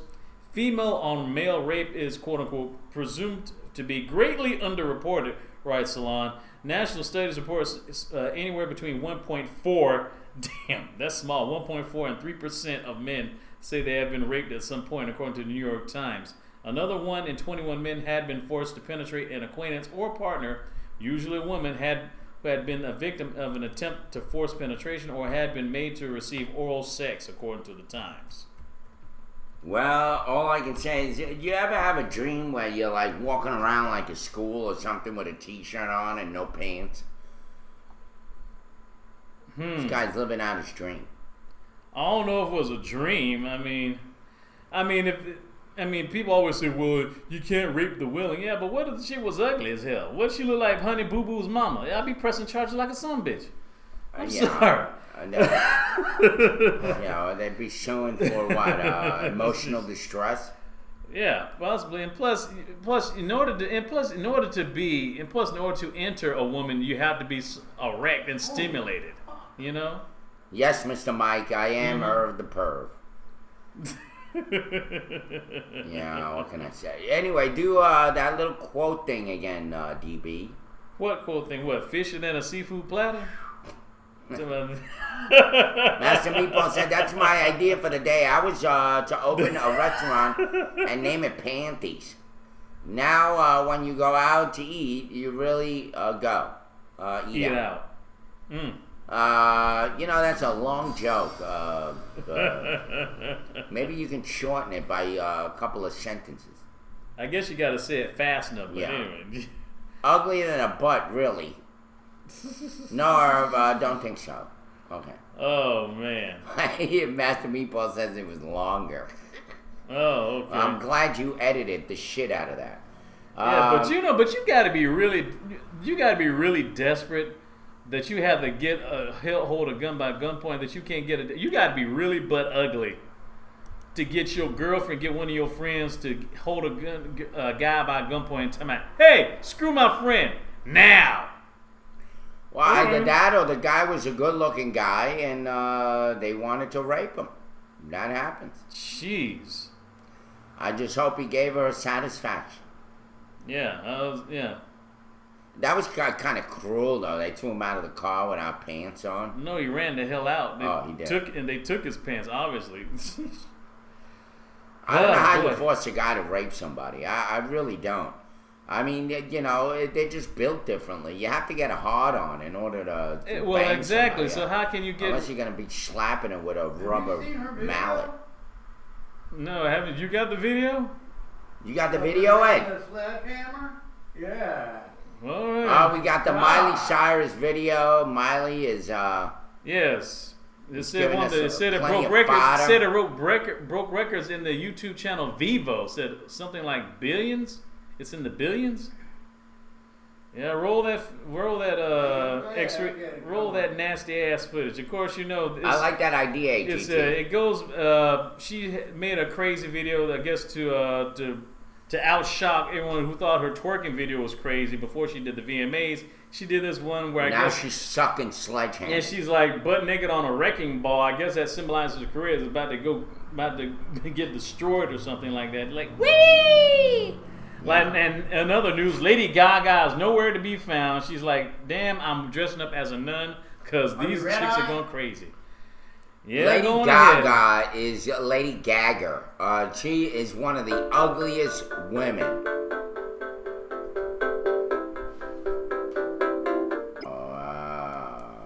Yep, her ass was as flat as that brick wall that she You're absolutely right, Mr. Mike. I have to admit, though, the most prophetic yet funniest lines I've ever heard from TNA Impact Wrestling when that guy said to the other guy, to my man, I'll knock you out flatter than Miley Cyrus's ass. You're right. But of course. I was trying to make up a joke about Miley Cyrus, but it just wasn't twerking.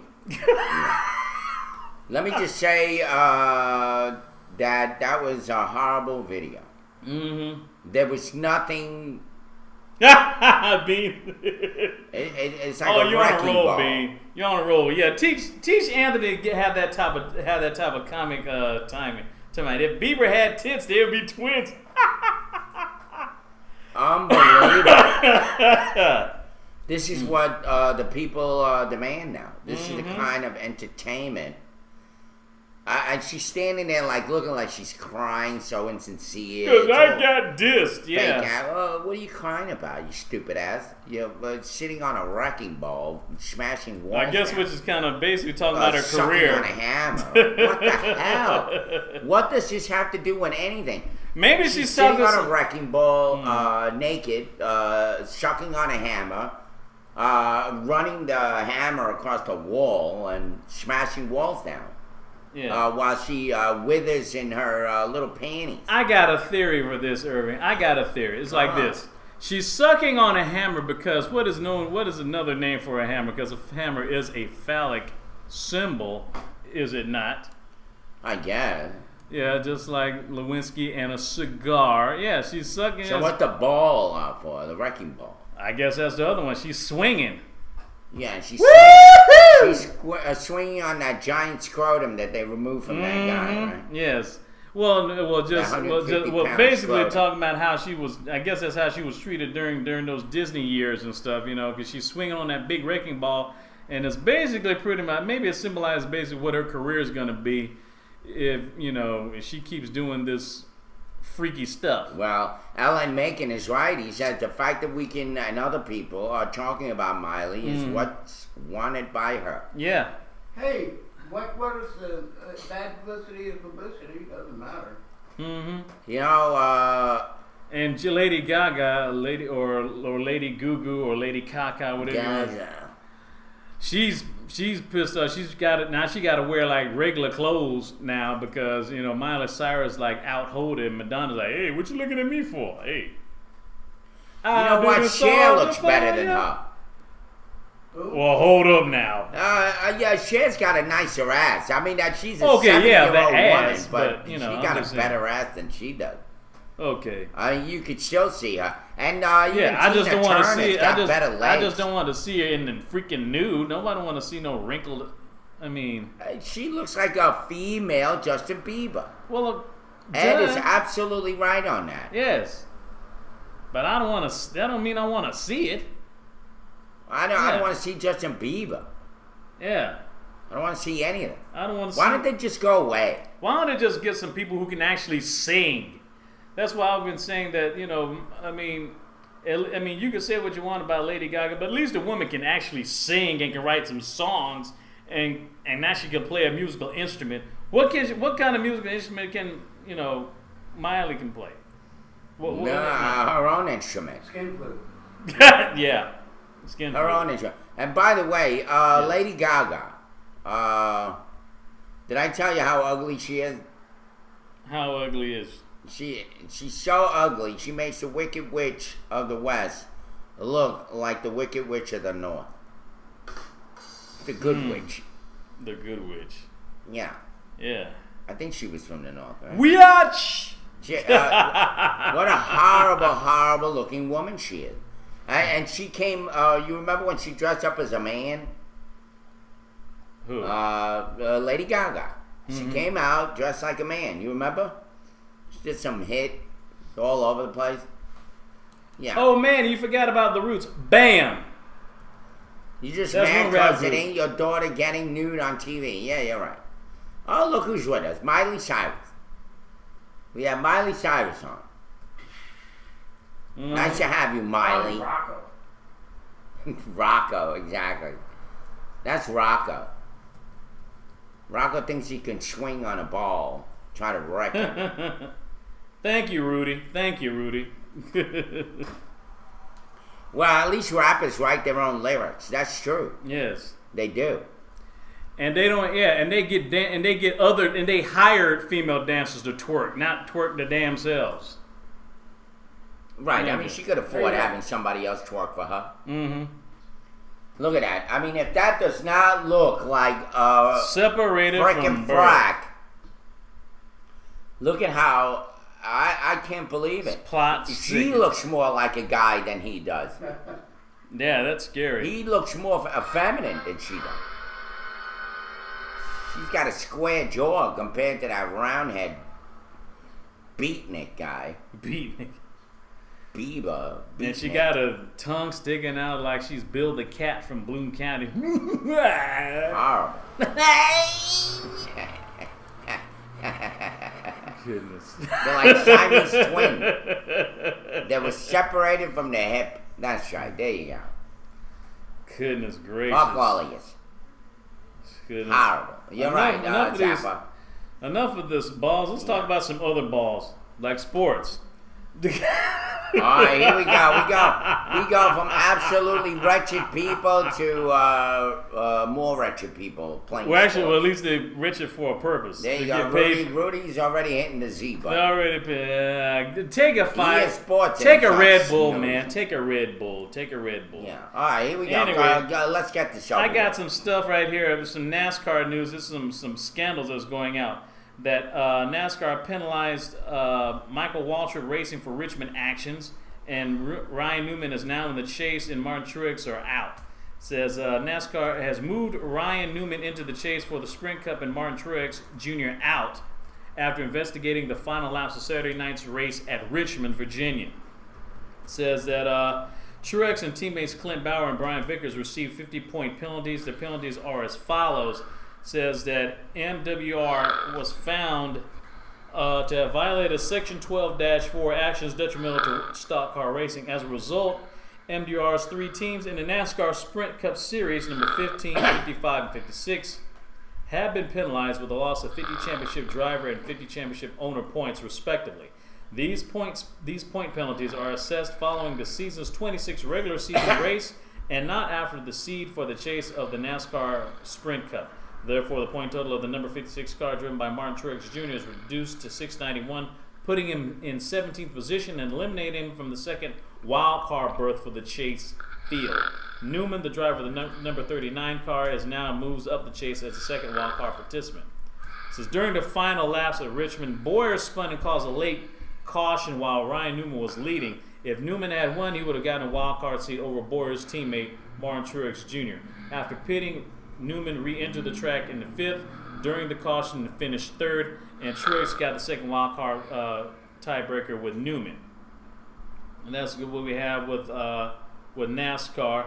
In NFL sports, Ndukama Suh, I guess that was the story that you gave me, Ed, so I don't know why you... I know how to pronounce it. Yeah. Well, that's his name. Ndukama Suh fined $100,000 for low block on Vikings John Sullivan. Ndukama Suh, who is the defensive tackle for the Detroit Lions, has been fined $100,000 for a low block on Minnesota Vikings center John Sullivan in Week 1. It says he was fined $100,000 by the Bleacher Report.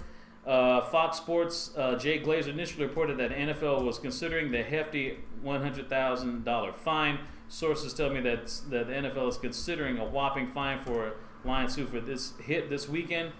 Suh reportedly plans on appealing the suspension, which is which I guess in a way, it depends on what you look at it. Of course, there's a new law, a new rule in the NFL that you can't use your head as a weapon. You can't go in helmet first. Otherwise, you can give them person severe damage. You can actually paralyze the person or break their leg like LT.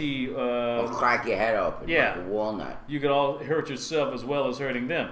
Of course. Yeah, whatever. Yeah. All right, here we go. But anyway. What else is in the news, Also Derek? in the news, just want to say that the next upcoming NFL game is going to be Thursday tomorrow night. I think on NBC, I guess, or maybe ESPN. I'm not sure. It's going to be the New York Jets or the New Jersey Jets versus the New England Patriots. It's going to be 8:30 Eastern Daylight Savings Time on NFL. That's going to be the next game for the first game of week number 2 of the 2013 NFL season.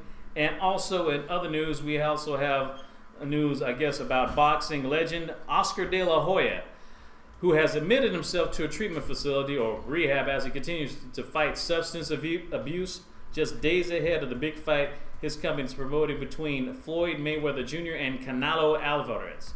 The former boxer issued a statement yesterday saying that he voluntarily admitted himself to an unnamed facility. The move comes on the eve of the biggest fight of the year for his promotion, company in a fight expected to be one of the richest in boxing history. He says that I will not be in the fight this Saturday to cheer Canelo to victory since I have voluntarily admitted myself into a treatment rehab. De La Hoya said, I explained this to Canelo and he understood that my health and long-term recovery from my disease must come first. Alvarez says De La Hoya called him on Monday to tell him that he wouldn't be at the fight. Mayweather, who beat De La Hoya in 2007 but has been at odds with him in recent years, says that he wishes him well.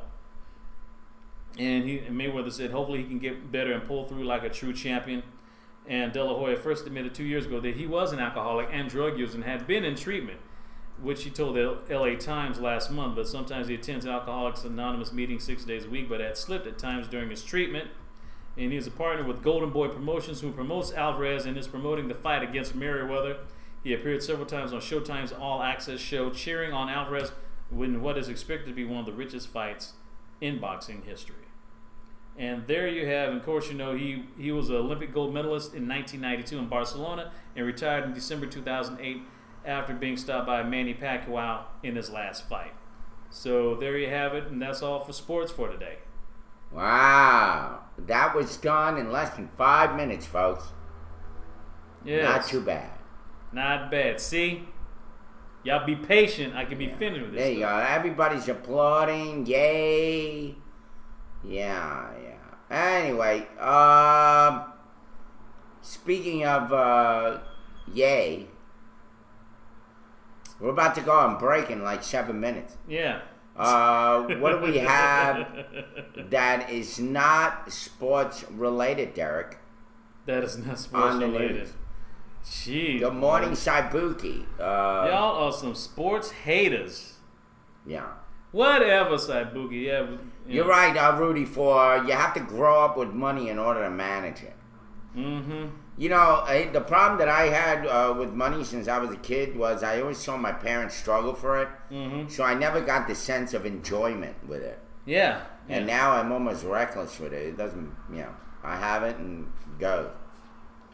Like, yeah. Anyway, you're right. Good morning, y'all. Good morning, Yarek. Yow. Also, some other news. I heard that, here's some other stuff, that Russia may up Iran arms sales if U.S. strikes Syria. Yeah. It says in Moscow, senior Russian lawmaker says that Russia could expand arms sales to Iran to revise the terms of U.S. military transit to Afghanistan if Washington launches a strike on Syria. Yeah. Alexei Pushkov, the Kremlin-connected chief of Foreign Affairs Committee in the lower house of parliament, told lawmakers that Russia hopes the U.S. will back Russia's proposal for Syria to put its chemical weapons under international control for the subsequent dismantling. During Wednesday's debate of a draft resolution on Syria, communists called for an increase of Russian weapon supplies to Iran and a revision of conditions for transit via Russia of supplies for U.S. forces in Afghanistan. Pushkov said that action now would be premature, but warned if the party war prevails in Washington that Russia would now consider those moves. You know, it's funny how now we're going to trust Russia and Syria to come clean with this shit. Mm-hmm. I mean, we're being suckered into this, folks. I think we should just go by Obama's engine, go bomb the shit out of these people already. Yeah, I'm done. These Russian guys, they're a bunch of scumbags. Mm-hmm. They hate us. They don't like us. Mm-hmm. They're prejudiced of us. We're not like them. Yeah. Everybody walks around Russia with a name like Chenyenko and a bottle of frickin' Smirnoff vodka. Yeah, vodka. That's all they do. Drink up vodka and that's it. And they have names like Chenyov and Chenyenko and Putin and Brezhnev and I can't stand their freaking accent. Mm-hmm. It's annoying as shit. It's worse than a Mexican accent. You know, I told you I had a Mexican friend call me one time and I had to get off the phone. I was getting annoyed. I want somebody singing in my ear. Mira, ¿cómo está? I'm like, who the frick talks like that? Look at that. Latino on Latino shit. Prejudice. Ain't that something? Stop singing to me. He's not Latino, he's Puerto Rican. Yeah. But that's like me getting mad at Jamaicans. Like we both black people. I mean, what's the purpose? We both gonna catch hell. So I don't know. They don't like anybody. Those Russians don't like nobody. They don't like anybody. And now we're supposed to trust them. We're supposed to trust them with hundreds of thousands of tons. God only knows how many bombs. How's it going, Sabuki? In the middle of a civil war. It's almost ludicrous that we would even fall for this shit. We should be hawks. Yeah. And say, hell no. You people are never, all you're doing is a stall tactic. Mm-hmm. Once again, sticking your thumb in America's rear end. And of course, America obligedly bends over and allows it to happen. It's, as long as there's oil on that finger, they'll take it right up their rear end. They don't care. Just lubricate it. Yeah, I knew you'd like it, Ty. I knew you'd like it. I just don't know.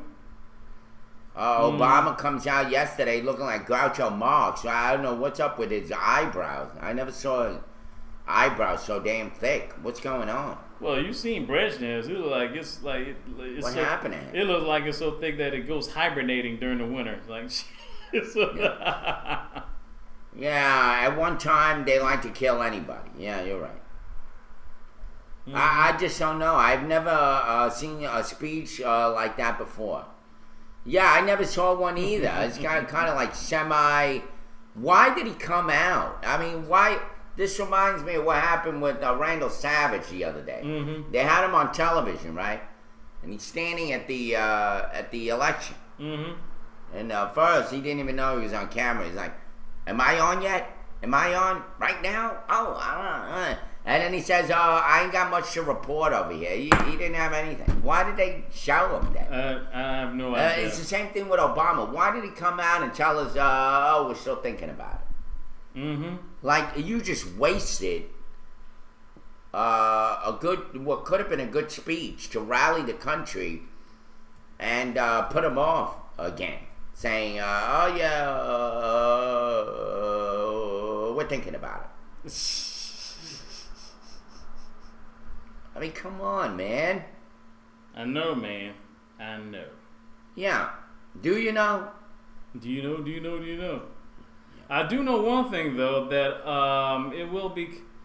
That is, the Primetime Emmy Awards are underway since we're in a brand new TV season, so to speak. Wow. The Primetime Emmy Awards are going to be on, I think, on CBS on Sunday, September 22nd. Now, this is different than the Emmy Awards. The Daytime Emmy Awards, yeah. Right.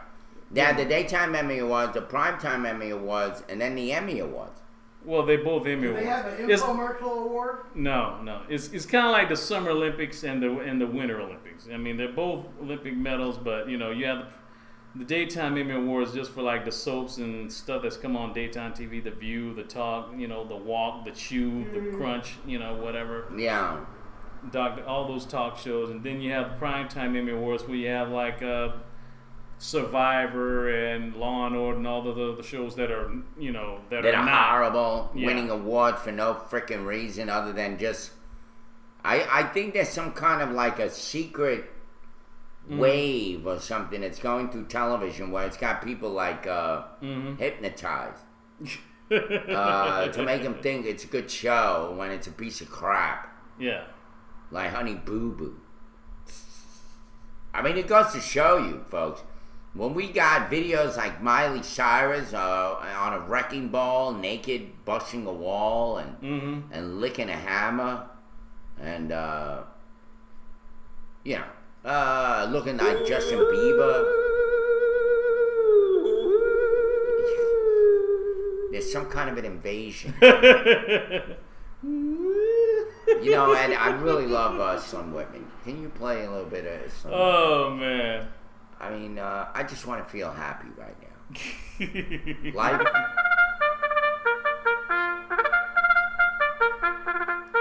And it's...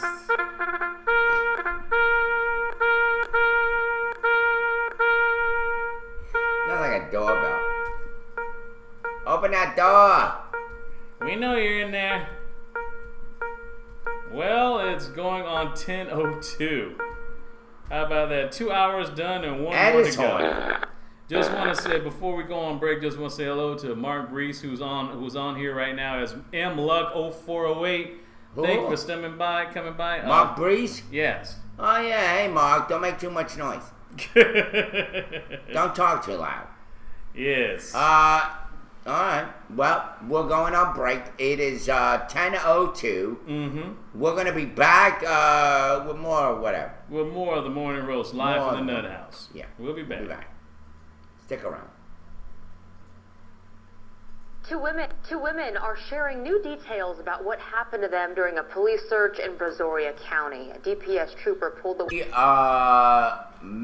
Rudy Four, the cops are watching this guy like a hawk, except that once again, he gets away with it. They're not going to press any charges, although it's not up to his wife, Miss Piggy.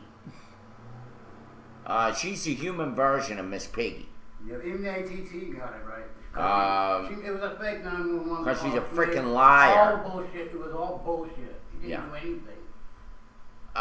He did back up pretty good for a fat slob like that he is. Meanwhile, he doesn't fall on his head walking backwards. It goes to show you, I think that whole Trayvon shit was all bullshit. With him falling and Trayvon bashing his head on the ground. Mm-hmm. Of course. I think he was practicing and he wasn't able to do it. Now he's doing it. Yeah. Practice makes perfect. Let me walk backwards. See if I can walk backwards. Mm-hmm. Then he fell. Yeah. But here, obviously, he didn't. No, he didn't. Yeah, he walked backwards like an elephant in a tundra. Yeah. Very well. Yes. Anyway, she lied about him having a weapon. He had a weapon, okay? He had a weapon. But this slick son of a bitch probably went back in the car and said, because they found him back in the car, he was in the house, then he wound up back in his vehicle. Mm-hmm. And it was probably then that he said, let me dump this shit, and made it look like he wasn't carrying a gun. On that, I believe her.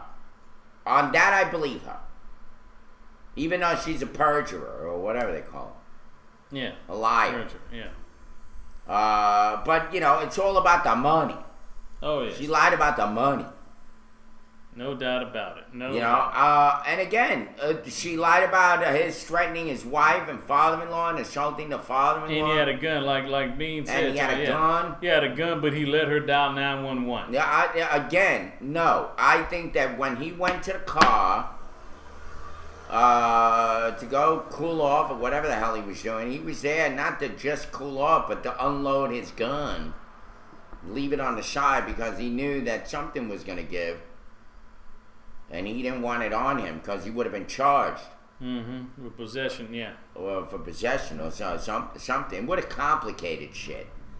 And that's how sneaky I think this scumbag is. He probably said, let me go in the car, and let me put the gun down, and they won't find it on me. Oh, yeah. Yeah, that's what I believe. Everything else, maybe you're right. Hi, Donnie. Everything else, maybe you're right. Maybe she did lie about the father getting punched in the nose and all that other shit. But I still think that he had the gun on him. That guy has got his gun on him. It's like glued to his side. Mm-hmm. By the way, yesterday at the Mayor's Forum, some weird scumbag gets up and says, I want to ask a question. But all I want is a yes or no answer. This is the first time that a politician has ever received this question. You stupid moron. You asked a typical question. Wasn't anything unique. Are you for Second Amendment rights? Wasting my frickin' time. When everybody knows every candidate is for it. Irving, that question has never come up in the debate yet. That's why he said that. They have not been asked that in any of the debates yet. Mm-hmm. If you follow the you weren't there, so you don't know how he paraphrased it. But It sounded stupid. I follow the news. Yeah. But you're right. It That's may a have good not question. been asked, but in this mayor's debate, but it's a typical question that they ask everybody now. Oh, yeah. You know, every politician has to answer that question. Mm-hmm. Are you for Second Amendment right? Yeah. Oh, yeah. By the way, no shit, Sherlock. Good morning, Earl. Good morning, Earl Big Skillet. Glad you came back. Good morning, Earl. Yes. Anyway, Yeah, it's 10:13 right now in Macon. It's sunny and 73 degrees with a high of 91 and a low of 67. You're watching the morning rolls into the third and final hour of the show. There's a whole lot of stuff. Speaking of George Zimmerman, had a more update on this guy. This scumbag. There's Miss Piggy. Where I'm telling you, his wife look at her. She looks like a human version of Miss Piggy. Hello, Kirby. She's got the whole look. The nose, the hair, the boobs. Yeah, you know. The body. I have been checking out Miss Piggy's boobs. But this is another news. George Zimmerman's lawyer, Mark O'Mara, has basically quit. He has resigned or quitting representing George Zimmerman. No shit. Yes. Poetic justice, baby. It's all going to fall apart around. Yes. George Zimmerman's lawyer said today he will no longer represent the man acquitted of the murder of the death of teenager Trayvon Martin. Yep. The announcement came one day after Zimmerman's wife, Shelley, called police, or allegedly called police, to say that Zimmerman had assaulted her father and threatened her, leaving her very, very scared. I'm loving it. Shirley Zimmerman recently filed papers seeking a divorce from Zimmerman, and a spokesman for Mark O'Mara, who succeeded in winning an acquittal for Zimmerman in the racially charged Trayvon Martin murder trial, said O'Mara will not represent Zimmerman in any future litigation, including his divorce and any possible charges resulting from the Monday incident involving his wife and father-in-law. O'Mara will still be Zimmerman's lawyer in the defamation suit still pending against NBC about, you know, what went on during the trial. Yeah. But Donnie Curry's got a good He's joke. washing himself away from George Zimmerman. He's washing his hands like Pontius Pilate. And Yes. and by the way, he was on television, you know, defending Zimmerman again. And he probably said, you know what, I'm not dealing with this shit anymore. I defended this guy. He got away with murder, and that's all he's getting out of me. I'm done. And besides that, Zimmerman's probably broke. I mean, he's asking for somebody to pay that $250,000 that he's asking for. But I'm telling you, poetic justice will occur. You don't play, like I say, God don't like ugly. And I'm telling you, that Zimmerman guy, I knew it from the beginning. They were all a bunch of frickin' liars, all of them. Dang, Don, that was a good All joke. And Donnie Curry says, what is white and smells like pork? Zimmerman's fingers. I love it. But, I heard the lawyer stopped representing Zimmerman because of death threats to himself and his family. I bet. Well, yeah, I wouldn't be surprised. I wouldn't be surprised. And besides that, or with that big fat head that he's got, he's annoying to look at to begin with. Get rid of him. Why are you not representing me? I'm just here to save the community. I'm Zimmerman! Dun, dun, dun, dun. Go out and help somebody. He's like a real life handyman. You know what it is? It's what they call grandiose behavior. It's a narcissistic. What do you call it? Narcissistic. That's self-absorbed. What's the word? No, it's conditioned. He's got what they call grandiose illusions about himself. He thinks he's as big as the world, and of course he almost is. But he has to be important and feel important. He has to be the superhero that crashes through a window and cuts everybody up with the glass. But hey, you know, at least I made an attempt to do the right thing. We're supposed to be buying that shit from him. He's got grandiose behavior. Yirak, you know the term. Yeah, God don't like ugly. Exactly. Yirak, what do you call that condition when somebody has like delusions of grandeur? Thank you, Donnie Kerr. There you go. Donnie's always available to teach us something. Can we get off the Irv Zimmerman hatred? I rather hear sport. AT&T, relax. Relax. Yeah, go fill yourself up or something. Make yourself happy. It's the Napoleon complex. Yeah. Where guys like really short but just want to, want to take over. I miss control. Something. Still the king of useless crap. You, that is. All right. Oh, by the way, how's the taxi business going there, Donnie? You making some money? Hope you are. All right. What's this fat guy that you had on there? Fat guy. Well, this guy. This is from CNN by Jen Christian. Says this guy Marlon Gibson loses 245 pounds with the 3-piece. He says he was so overweight that his mom had to take him to a men's store to buy an Easter suit when he was in the 3rd grade. It says, but at his heaviest, he was like 405 pounds, and the 5'11" associate director of student conduct at Emory University in Atlanta now weighs 160 pounds because since January 2011, he has lost 245 pounds, or the equivalent of a gas stove. He says anyone can do it his way without surgery You look like a gas stove. or a special diet program. You imagine all the gas that's coming out of that guy? Yeah, I know, right? He says Gibson. Like a stove. I always tell people it's the 3 Ps: persistence, passion, and perseverance. The turning point came when the 34-year-old watched his wife tear up during the show The Biggest Loser. He said that she told me she loved me, but she worried that I wasn't going to be around because of my weight. Gibson said, I had to do something. And Gibson said he's been heavy all his life. Well, growing up. No, he had not to do something. He needed to just stop eating. I have to do something. No, just don't do anything. Go sit in the corner over there. Stop putting your fingers on food. I mean, that's what what's it? Howard Stern said one time to Richard Simmons. Yeah. If people want to lose weight, let them stop eating. It's that simple. Don't eat.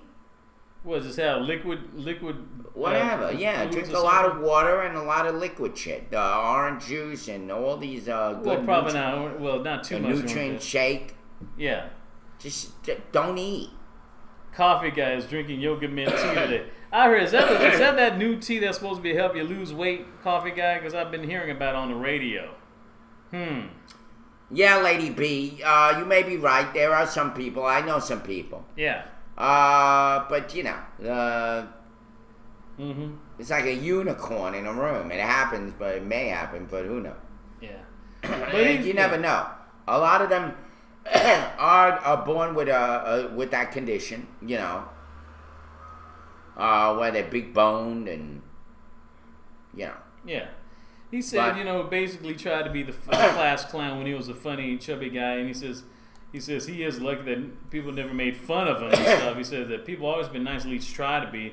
They said they often give him backhanded compliments like, you're handsome for a fat kid. They're like, jeez.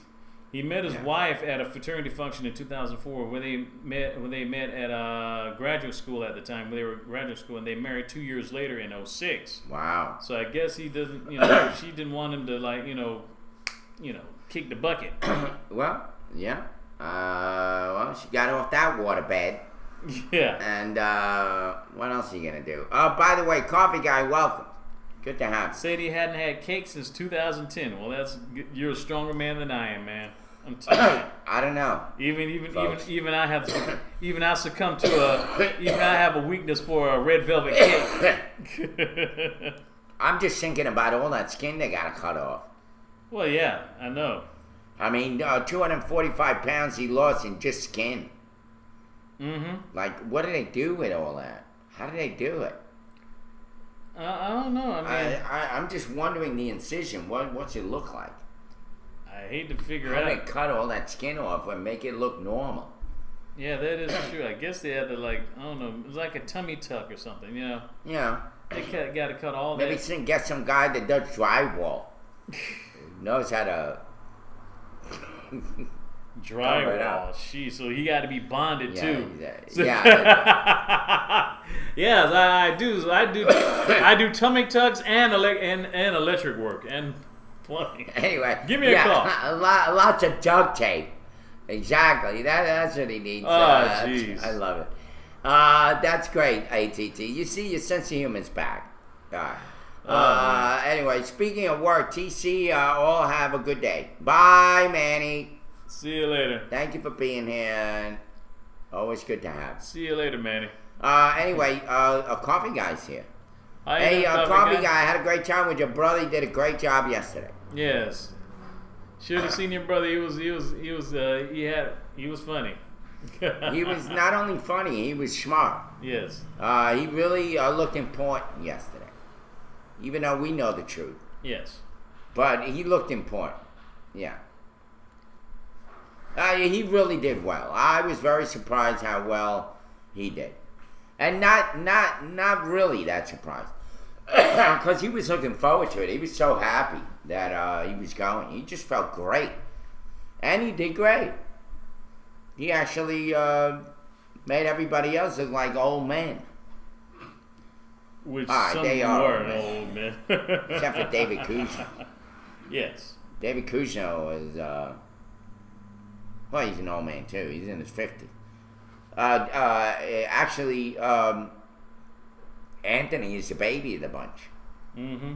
The spoiled brat. Yeah. Anyway, what else is in the news, Derek? Yes. I'll get you. And, you know, you think about everything that's going on in Macon, Georgia. You would think that the world revolves around us. But it doesn't.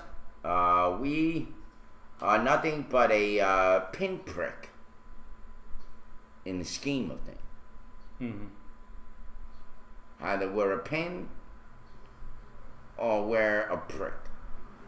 Yeah. Which way do you see it, Derek? I think we're a whole lot of pricks. Yeah. Well, and by the way, speaking of not being the center of the universe, today we are centered in on 9/11. Oh. It is the 12th anniversary of 9/11, and there is a ceremony happening in Shanksville, Pennsylvania, right now, as we speak. It is 10:26, so this would have been around the time when that second plane hit. Yes. And the buildings would have been going down around 12 years ago today. Yes. It's amazing, huh? Mm-hmm. How time has gone by. 12 years already. I know. I remember when it actually happened. I was at work at Fox 24, and I was putting on this crazy court show called Moral Court, which was which started something that's never seen. Yeah. I mean, it obviously went off the air at the end of that year, featuring Larry Elder, this black conservative guy who's a lawyer in L.A. and he had this show where he played this lawyer. I mean, this judge, and you know, it was kind of short lived. And I pretty much had to preempt it by I got a call from upstairs from the GM or the assistant GM at the time, George Jobin, talking about, Derek, we need to put this on Fox right now. This look like some stuff about to go down, look like some real heavy stuff. And then they showed a picture of the plane that was smoking. Well, the first building that was already smoking from the World Trade Center, and then all of a sudden you saw the second plane. It's like, oh crap.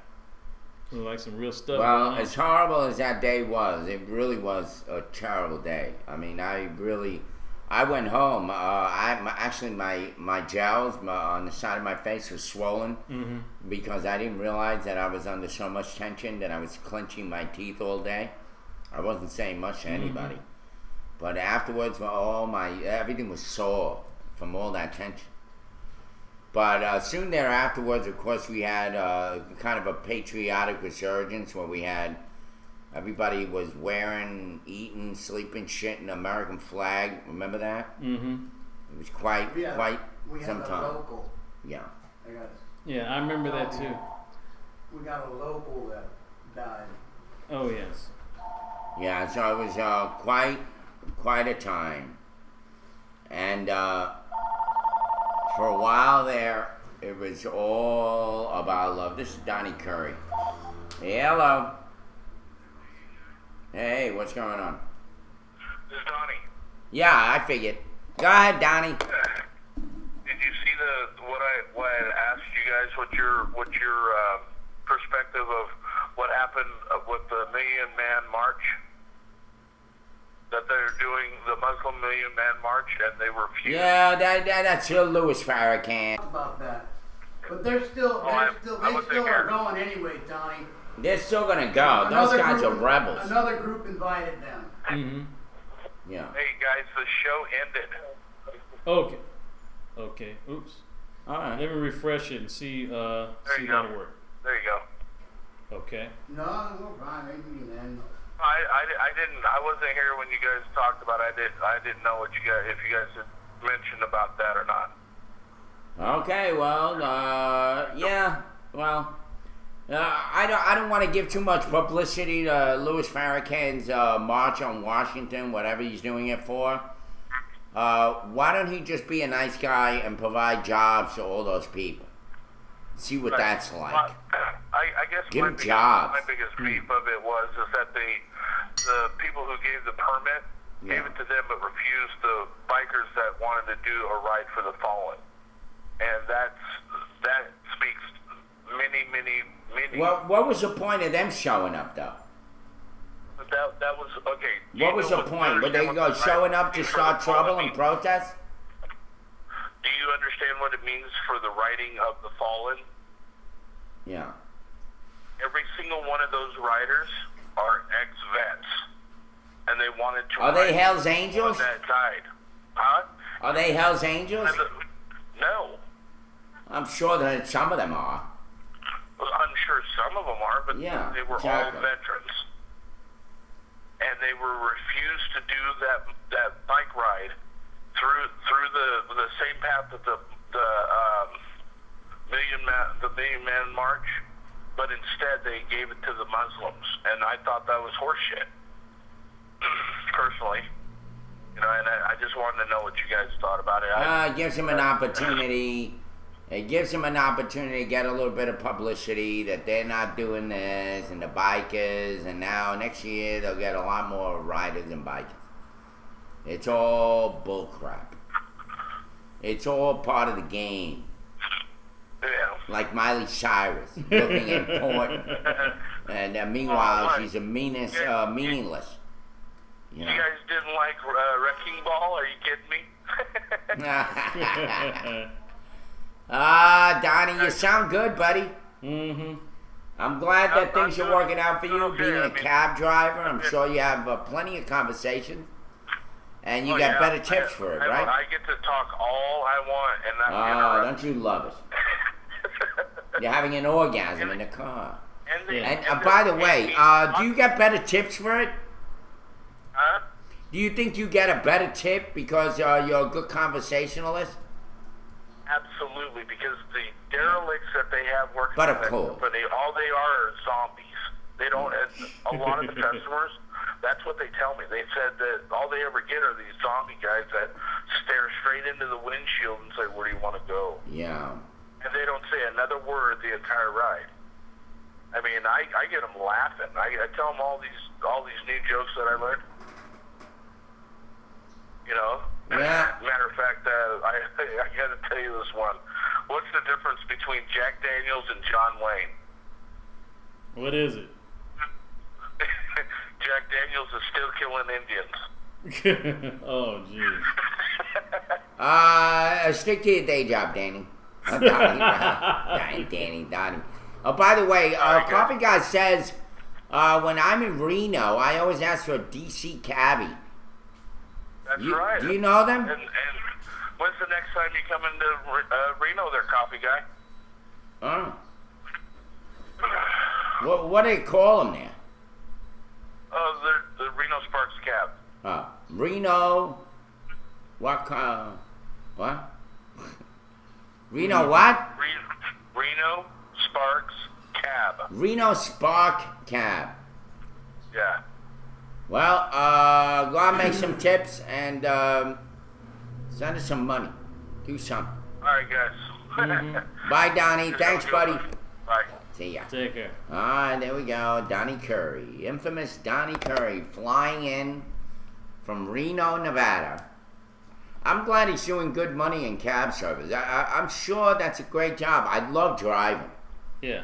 So I could do that. I could drive a cab. Mm-hmm. But, you know. Oh, yeah. Anyway, so what else? Right now we're going to go to our Daily Bread. I figured for the love of it all, because our show is all about love, right? That's what I remember after 9/11, all about the love of the red, white, and blue. The love of the idea. I mean, we would have even loved that 6-clawed lobster. Which y'all that talk you're about about after. to talk about, yeah. I even love seeing that. Okay. It's all about love, baby. Love, love, love. By Ann Cetus. Yeah. For September 11th, 2000. 2013. 12 years after 9/11, 2001. Mm-hmm. It's all about love. I saw a sign in front of a church that seemed to me to be a great model for relationships. Receive love, give love, repeat. The greatest love that we receive is the love of God. Amen. He loved us so much that he gave his son, Jesus, to live, die, rise again to redeem us. 1 John chapter 4, verse 9. We receive his love when we receive Jesus as our Savior and Lord. As many as received him, to them he gave the right to become children of God, to those who believe in his name. John chapter 1, verse 12. After we've experienced God's love, we then can learn to give love. Let us love one another, for love is of God. 1 John chapter 4, verse 7. God's love enables us to love our brothers and sisters in Christ. We teach, encourage, and rebuke. We reap and rejoice. The love we give is tender and tough and supportive. We are taught by Jesus even to love our enemies. Do good to those who hate you, and pray for those who spitefully use you and persecute you. Matthew 5, verse 44. Giving love to others can be challenging in some situations, but it's possible because of the love of God has first given to us. A good plan for our lives today is to receive love, give love, and repeat. How do we experience the love of Christ? For further study, John chapter 15, verse 10. What is the evidence of God's love in our life? Read 1 John chapter 4, verse 16 through 21. And how do we show God's love today? Receive love, give love, and repeat. We have known and believed the love that God has for us. God is love. 1 John chapter 4, verse 16. There you have it. It's all about the love. Mm-hmm. Love, love, love. Exactly. I love that. Thank you. I love that bacon. Bacon's always good. It's applause, but you know. Anyway. Thank you, Coffee Guy, for pasting and copying and pasting. It's always good. We appreciate your giving it to us. Yes. As I read it. And speaking of which, giving love, Yeah. there's a story that Ed sent me, what I was talking about. Meet Lola. The 6-clawed lobster. For those of you that love lobster, it's an aphrodisiac, isn't it? No, that's oysters. Those are Oh. oysters. Yeah. What's the other one? Seafood. What do they call Seafood. that? Stimulant. Shellfish, yeah. Yeah. Yeah. There's always another strange crustacean out there somewhere. There are blue lobsters and yellow lobsters and something on YouTube called a Japanese mitten lobster, a giant cannibal shrimp of the Gulf of Mexico, supergiant albino shrimp-like creatures off New Zealand. And then there's Lola, the 6-clawed lobster, showed up at the Maine State Aquarium on West Booth Bay Harbor last week. A gift from Captain Peter Brown and lobsterman Richard Figueredo off the fishing vessel Rachel Leah, which hauled the hexaclawed creature off the coast of Massachusetts.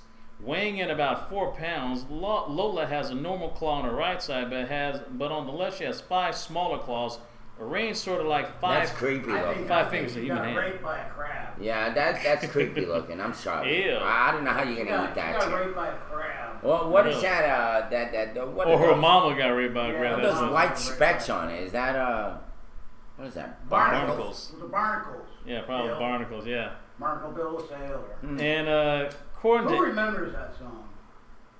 my body lies over the ocean. Barnacle Bill the Sailor. Oh, don't you have the video on that of Bluto singing it? I'm off the dun dun dun dun dun. I'm Barnacle Bill the Sailor.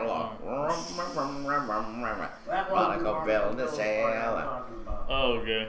Anyway, that lobster looks creepy, dude. Well, That comes from all that garbage that well, they throw according in to the this, freaking ocean. she I says think that they're supposed to be born like that. Amy Hayden Rodriguez, manager of the aquarium, basically said that the claw deformity is a genetic mutation, and sometimes they have this throughout their life. Sometimes this happens during a regeneration That's creepy. from a damaged or lost claw. And said that Lola will soon be on display with some of those other strange lobsters, the blue ones, yellow ones, and the half and half color ones. Sound like some Dr. Seuss ones: 1 fish, 2 fish, red fish, blue fish. You know. Yeah. So- You're right. Hydro glow. You're right. Lobsters are like roaches. Well, They're yeah. like sea roaches, and people eat that stuff. Yeah. I mean, if you eat that Well, lobster, you may well- wind up with a 120-pound scrotum. Well, yeah. Well, truth be You told, don't know what you're eating well, there. all shellfish are basically bottom feeders of the ocean. I mean, lobsters, crabs. Yeah.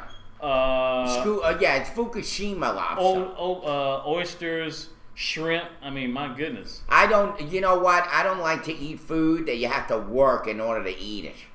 Well, It's neither like, do I I. want to just eat so I can get full. I don't want to sit there playing with my food. I mean, like you I do hate with eating. lobster. I hate eating. I hate eating. Stupid. What they call those crab legs and stuff. I remember I got some at the prom. I just had just like salt water in my eye, trying to squeeze those, trying to pry them open. They got to give you pliers and stuff. I mean, if I need a tool set, get like Sears Craftsman tool set to eat some food. I mean, heck, it's not even worth it.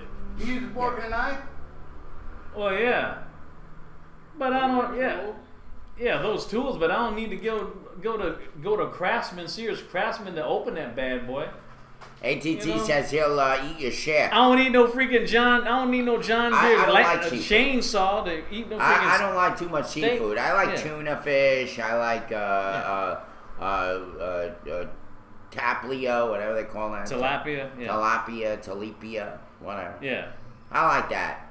But If it's already unshelled, then yeah, I'll eat it. I'll eat it. But if I got to work at it, that's just way too much stuff, man. I don't know what kind of meat you're buying there, Hydro, but I mean- cooked meat that looks like semen is not something I go out and buy. I mean, I'm looking like you got all these tools on, looking like Schneider from One Day at a Time with a hammer and all this. Like, hey. I like Diaz. Diaz says, I am on a seafood diet. All the food you can Sees see. the food, and he eats it up. I got you. Hydro Glow, LOL, the lobsters and crabs. Yeah, I wonder. You eat that freaking lobster, and the crabs that you get when you're having sex, they're going to grow into like real big crabs. I mean, I'm serious. You don't know what's in that animal. You've seen 6 this claws. yourself? What is that? You've seen this yourself? It's like having a cat with 2 heads. Nah, Everybody's, oh, how cute. Which one? Nah, Grant, I did have one of those seafood and crab subs over at Subway. Those usually were my favorite ones. Yeah. They were quite tasty. Now the seafood and lobster, now they're kind of yeah. they're kind of spicy. They're kind of spicy. Anyway, they should What? yeah, put that thing back. Leave him alone. He's born like a freak, like the elephant man. He's the elephant lobster. He's got 6 fingers. And those were not claws. Those were just like they didn't open and close. They were just like fingers. Yeah. Actually, they look like my fingers. Yeah, actually, I got a story. Speaking of giving people love and stuff, I had this one story that Ed gave me. Is Christy Love. She's a masseuse. She says that she rubs down the clients with her own breasts, with her own boobs. What the hell? Those are like her kneecaps. What is that? Kneecaps, yes. A woman in Georgia is marketing her services in the best way possible. Wow. Look at those giant jugs. Yes, they're giving massages with her size 48 double N breasts. Yes. What? Yeah, Sabuki, you want to talk about tits and teeth? Yes, right here. And yes, bra sizes do go that large, yes. Does she give happy endings? Possibly, yeah. Who knows? Probably so. I mean, shoot, 48 double N's. Yeah. I mean, yeah, Christy Love. Huge. Yeah, Christy Love, who was 34. That's her age, not her bra size, obviously. Everybody's saying pick, please. Did you send them? Boy. Damn. I mean, yeah, they were gross looking. When they were in that blouse, they looked okay, but. Well, that other blouse, she's sitting in, they're down to like her knees. What the hell was that? Yeah. I mean... Talking about holy saga. Each one weighed how much? 25 pounds? She's going to look like Quasimodo. Well, said they 20... Said they were 28 pounds together, so they were like 14 pounds each. God. Holy shagadoo-doo.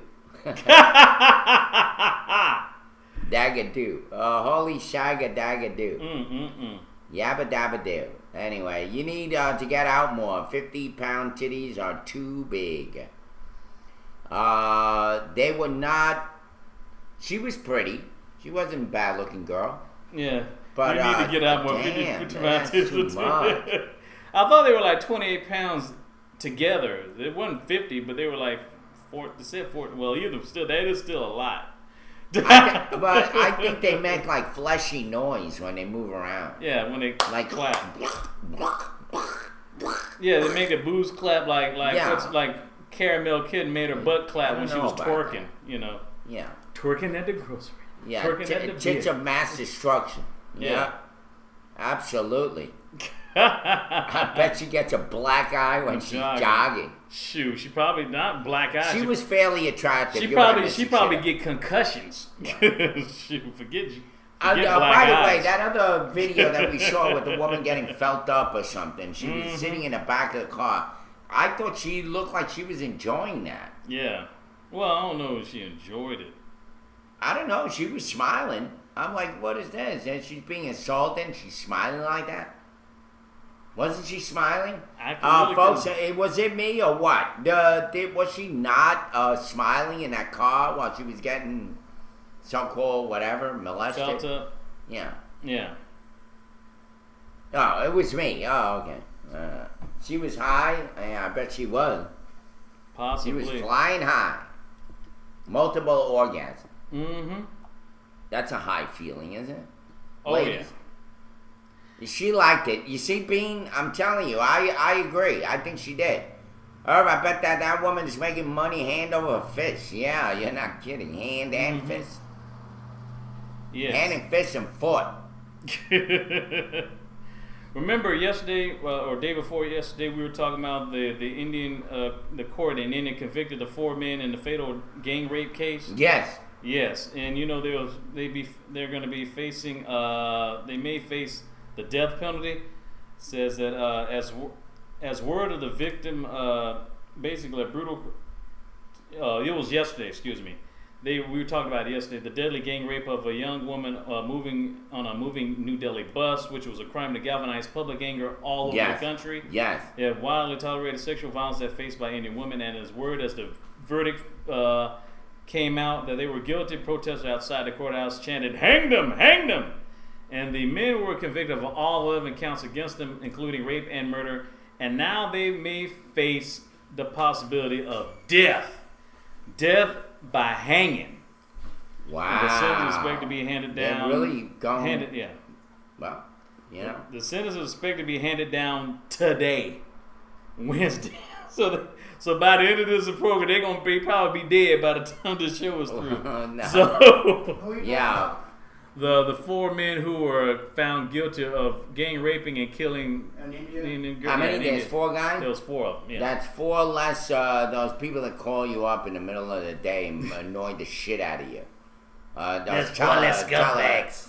No, Telemarketers. yeah, telemarketing. 4 less telemarketers.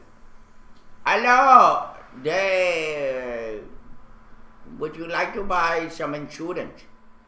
What the hell are you calling my house for, damn it? Nobody calls my house. Get out of here. Yeah, because they seen that video of you cussing out that pizza guy. That's I'm probably great, why. Hello, Mr. Irving Martinez. Would you like to have Yeah. a pizza? Hell no, your mother's a whore. Your mother's a whore. Yeah. Go away. The words of Irving Martinez are his and his alone. Oh, we got rid of Vladimir Putin. Sorry, Vladimir. Go back to Russia, you traitor. Oh my KGB agent. goodness. Rocco. Rock. That's who it probably is. Yeah. Thank you, Ed. It's all good. All right, so we got all these incredible stories that are just so riveting. Yeah. From the Miley Cyrus video, sucking on a ham and breaking down a wall with a big ball. And riding a big old wrecking ball. Yeah, to a woman getting felt up by the TSA. To the woman getting felt up in the car. And then you have the big then breasted. you have the big breasted woman giving boob massages. Yeah, you have the big fat guy losing 250 pounds. Mm-hmm. What more? Oh, we had that big fat slob Gibson trying to stop Al Tillman. And like really sumo want to- wrestling going on. Got a couple words for us today? Oh, yes, I do. Yes, I think do. he does. Yes, Why? I do. Yeah, our word for today from Word Origins by John Ato. Yeah. How about that? Okay, we have our word for today is Ford. And no, not talking about the Mustang or the Or the car. or the car, the F-150, Or the Henry. F-150 pickup truck, or the Model T. Yeah. Or a Henry Ford. We're talking about found on the road dead. That's what we're talking Or about. fixed or repaired daily. Yeah, exactly. Ford is an ancient word, believe it or not, and whose origins can be traced back as far as prehistoric Indo-European, like I could see that. Pertus, P-R-T-U-S, a derivative of P-O-R, pour, going, passage. Like a Ford. Yeah, a prehistoric and Ford kind of goes together. Passage or going, which produced the English fair or ferry, F-E-R-R-Y, ferry. Descendants of Pertus includes Latin portus, harbor, source of English port. Yeah. The Welsh reed, R-H-Y-D, or Ford, F-O-R-D, and West Germanic Fordus, F-U-R-D-U-Z, whence German Furt, or Ford, or English Ford, and Northern Germanic Fertus, source of English fjord, or firth. So go figure. Freaking Ford. It's Ford. Freaking frack. Freaking Ford. All Fjord. right, well, there you go. Ford is not just a car that's always seems to have motor trouble. Unless it's an F-150 or a Mustang. Yeah. Which But they are... I would love to get, which I would love to have as my next car, the Ford Mustang. I'll take a motorized bike at this point. How about a rickshaw? Yes, Yeah, how about rickshaw. rickshaw? Yeah, rickshaw. Yes. Rickshaw. Coffee guys. Rickshaw. I knew it, a little Sean Connery DB. All right, well. Okay. All right, by the way, who said it first? Oh, Derek? yes. Let's figure out who said this first. Who said it first? Royal Walkabout. I never heard it. Nobody's ever used that around me in my entire 51 years that I've been alive. Okay. Nobody's ever said Royal Walkabout. Well, here you go. First time for so everything. who said it? For many years, Queen Elizabeth II, when in public, kept strictly to designated places, made a stately progress along clear paths, and spoke only to carefully positioned people. But in March 1970, when visiting New Zealand, the Queen alighted from her car and suddenly walked straight towards the waiting crowd, talking at random to whoever came into her space and moving around the crowd with dignified goodwill. The public was delighted. Daily Mail writer Vincent Mulcrone described the incident as a walkabout. Initial reports of this caused mild confusion in Australia. In that country, walkabout is a term used to describe the Aboriginal cultural practice of disappearing into the bush or desert for an unspecified time, living on ancient survival skills. This meaning seemed at odds with the notion of a royal personage stepping from a gilded frame to chat to people in the street. But adding the word royal solved it. However, because the Queen continued to do it frequently, people got used to the idea and just walkabout now suffices. So there you have it. There you have it. All this royal bullshit. That's all it was. Royal crap. The royal walkabout, if you The will. So royal yes, walkabout. yes, quite, yes. Well, I almost see, I see it's almost 11 your guys' time. I just want to say I'm glad I got to join in today. You guys rock. Thank you, Mystic Shitter. Thank you very much. Thank you very much. But before you go, Mystic Shitter, I want you to hear some birthdays of people that are totally irrelevant to our lives. They don't give us anything but annoyance and a bunch of nuisance. You'll be lousy surprised at the actors people. and all that shit. You'll be surprised how many birthdays we have here on. It's totally September 11th. ludicrous what they give us. Yes, right, ludicrous. Derek? Yes, It just so happens to be Ludacris, who's turning 36 years old today. The rapper Ludacris from Atlanta. Yeah. Grammy Award-winning rapper who hit the charts in 2000 with the album Back for the First Time. Luda, who had more pros and area codes. He turns 36 years old today. Tyler Hoechlin, best known for playing the role of werewolf Derek Hale in the MTV drama Teen Wolf alongside Tyler Posey. He turns 26 years old. Harry Connick Jr., the jazz pianist and / actor, became known for his flexibility and influence. Pianist. Oh. Pianist. Influence in a variety of musical styles. And also been used as, he may be one of the newer judges on American Idol this upcoming January next year. He turns 46 years old. Ed Reed, former Baltimore Ravens free safety, played for the Pro Bowl in 8 of his first 9 years, signed by Houston in 2013 with a 3-year deal. Paul Heyman, wrestling manager and producer and personality, known for his influential role in the WWE, WCW, and ECW. He is also currently the manager of international champion Curtis XL, the son of Mr. Perfect, the late wrestler Curtis Heyman. It's unbelievable. Curtis you know, Haney. I have to say, you are brilliant. I'll tell you why. Why? You know all these names of all these irrelevant people. Oh, wrestlers? These irrelevant fake sport wrestlers. Okay. But I have to say, I am somewhat in awe of Thank you. and shocked that anyone would care enough to want to know this mundane shit. Okay. But Quite amazing. I just want to go ahead and complete this. Paul Heyman, you know, he's going to be on WWE main event tonight at 8 o'clock on the Iron Channel. He's turns 48 years old. Yeah, Lola Falana, a great singer and I dancer. haven't heard from her in a Queen of Las Vegas. Is she dead? No, she turned 71 years old today. 71. Kristen McNichol, a teen actress who grew up on the TV drama Family from 1976 to 1980. She was in that movie with she was that little lesbian girl. Yeah. Her and Jodie Foster were banging around or something. Yeah. Kristen McNichol, she turns 51 years old today. Yeah. Let's see. Ariana Richards escaped from dinosaurs in Jurassic Park. She turns 34 years old today. Paul Bear Bryant was born on this day in 1913. He would have been 100 years old today. He's the Hall of Fame, University of Alabama football coach who coached the Crimson Tide for 25 years. I know Rick Knight's happy about that. In 1983, he died in 1983 years ago. He's really down to what, bone marrow. Yeah. Probably not yes, even he bone died size. at the age of 70. What up? He would have been 100 years old today. Yeah, Taraji P. Henson seasoned actress who's been in movies such as Hustle and Flow and Baby Boy, who's now on that show, Person of Interest on CBS. She turns 43 years old today. Yeah. Oscar-nominated actress. Talented techno musician Moby, who is actually a descendant of Moby Dick author Herman Melville.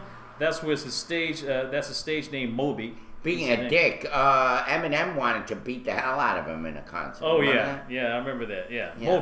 Moby. He turns 48 years old today. Also, the late Dallas Cowboys coach Tom Landry, who won 2 Super Bowls and now in the Hall of Fame.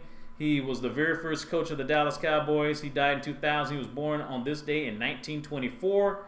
Charles Kelly's the singer and songwriter from the group Lady Antebellum. He turns 32. Mickey Hart, renowned musicologist and Grateful Dead drummer from 1974 to 1995. He turned 70 years old. Actress Virginia Madsen. She was in the movie Candyman. She turns 52 years old today.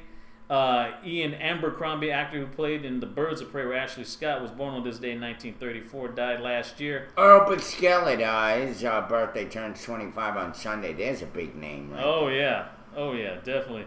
Tom Dresden, comedian who opened for Frank Sinatra for 10 years, he turns 71.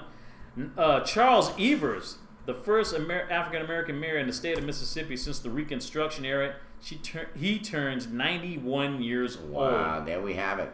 All right, any more? A couple more. Oh yeah, Bashar al-Assad, the one who's the president of Syria, who served beginning. It's his birthday today? It's his birthday today. Well, happy birthday, Mr. Assad. He's 48 years old. Keep gassing him, baby. His words, not mine. His words. His words, not mine. Bye, Iraq. All right, so we're out of here. Yeah, we're out of here. Thank you, everybody, for being with us. Happy birthday to Earl Bixskillet. He's turning 45 on Sunday. Happy birthday, Earl. Bean will be 62 in April of next year. Okay. And, I thought you didn't like to tell people about your age, Bean. You open a can of worms now. I'm telling you. If you guys remember next April, make sure you say happy birthday to Bean. Yes, Don't indeed. put it off. Yes, want to thank all of our guests and mods and chatters. Sabuki Diaz for the guy, Earl Bixskillet. Sabuki hung around. My nuts itch, the Bean, Bad Owl, Broken Heart, Gamer Girl. Hey, Gamer Thanks Girl. For coming back. Thank you for coming back, Hazy baby. Jesse, I'm so 13, glad you're back. 1955, Mystic Shitter, Nical 3000, Scorpio Pio, Smell My Finger, the Hydro Glow, the Coffee Guy. Thanks for coming again. Topher, Vladimir Putin, Watchdog 1, and Zappa 1, and also MLuck0408, aka Mark Breeze, who was one of our guests last Friday. Thanks for coming in. Don't be a stranger. Come and see us on Thursday, and remember, on behalf of Irv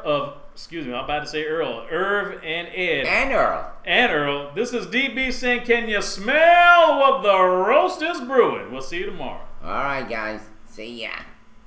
March Thursday.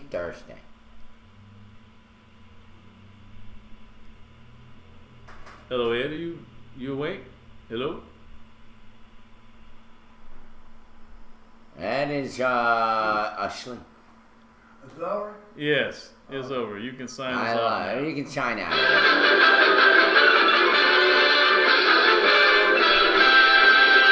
I like big old wrecking balls. They're so big.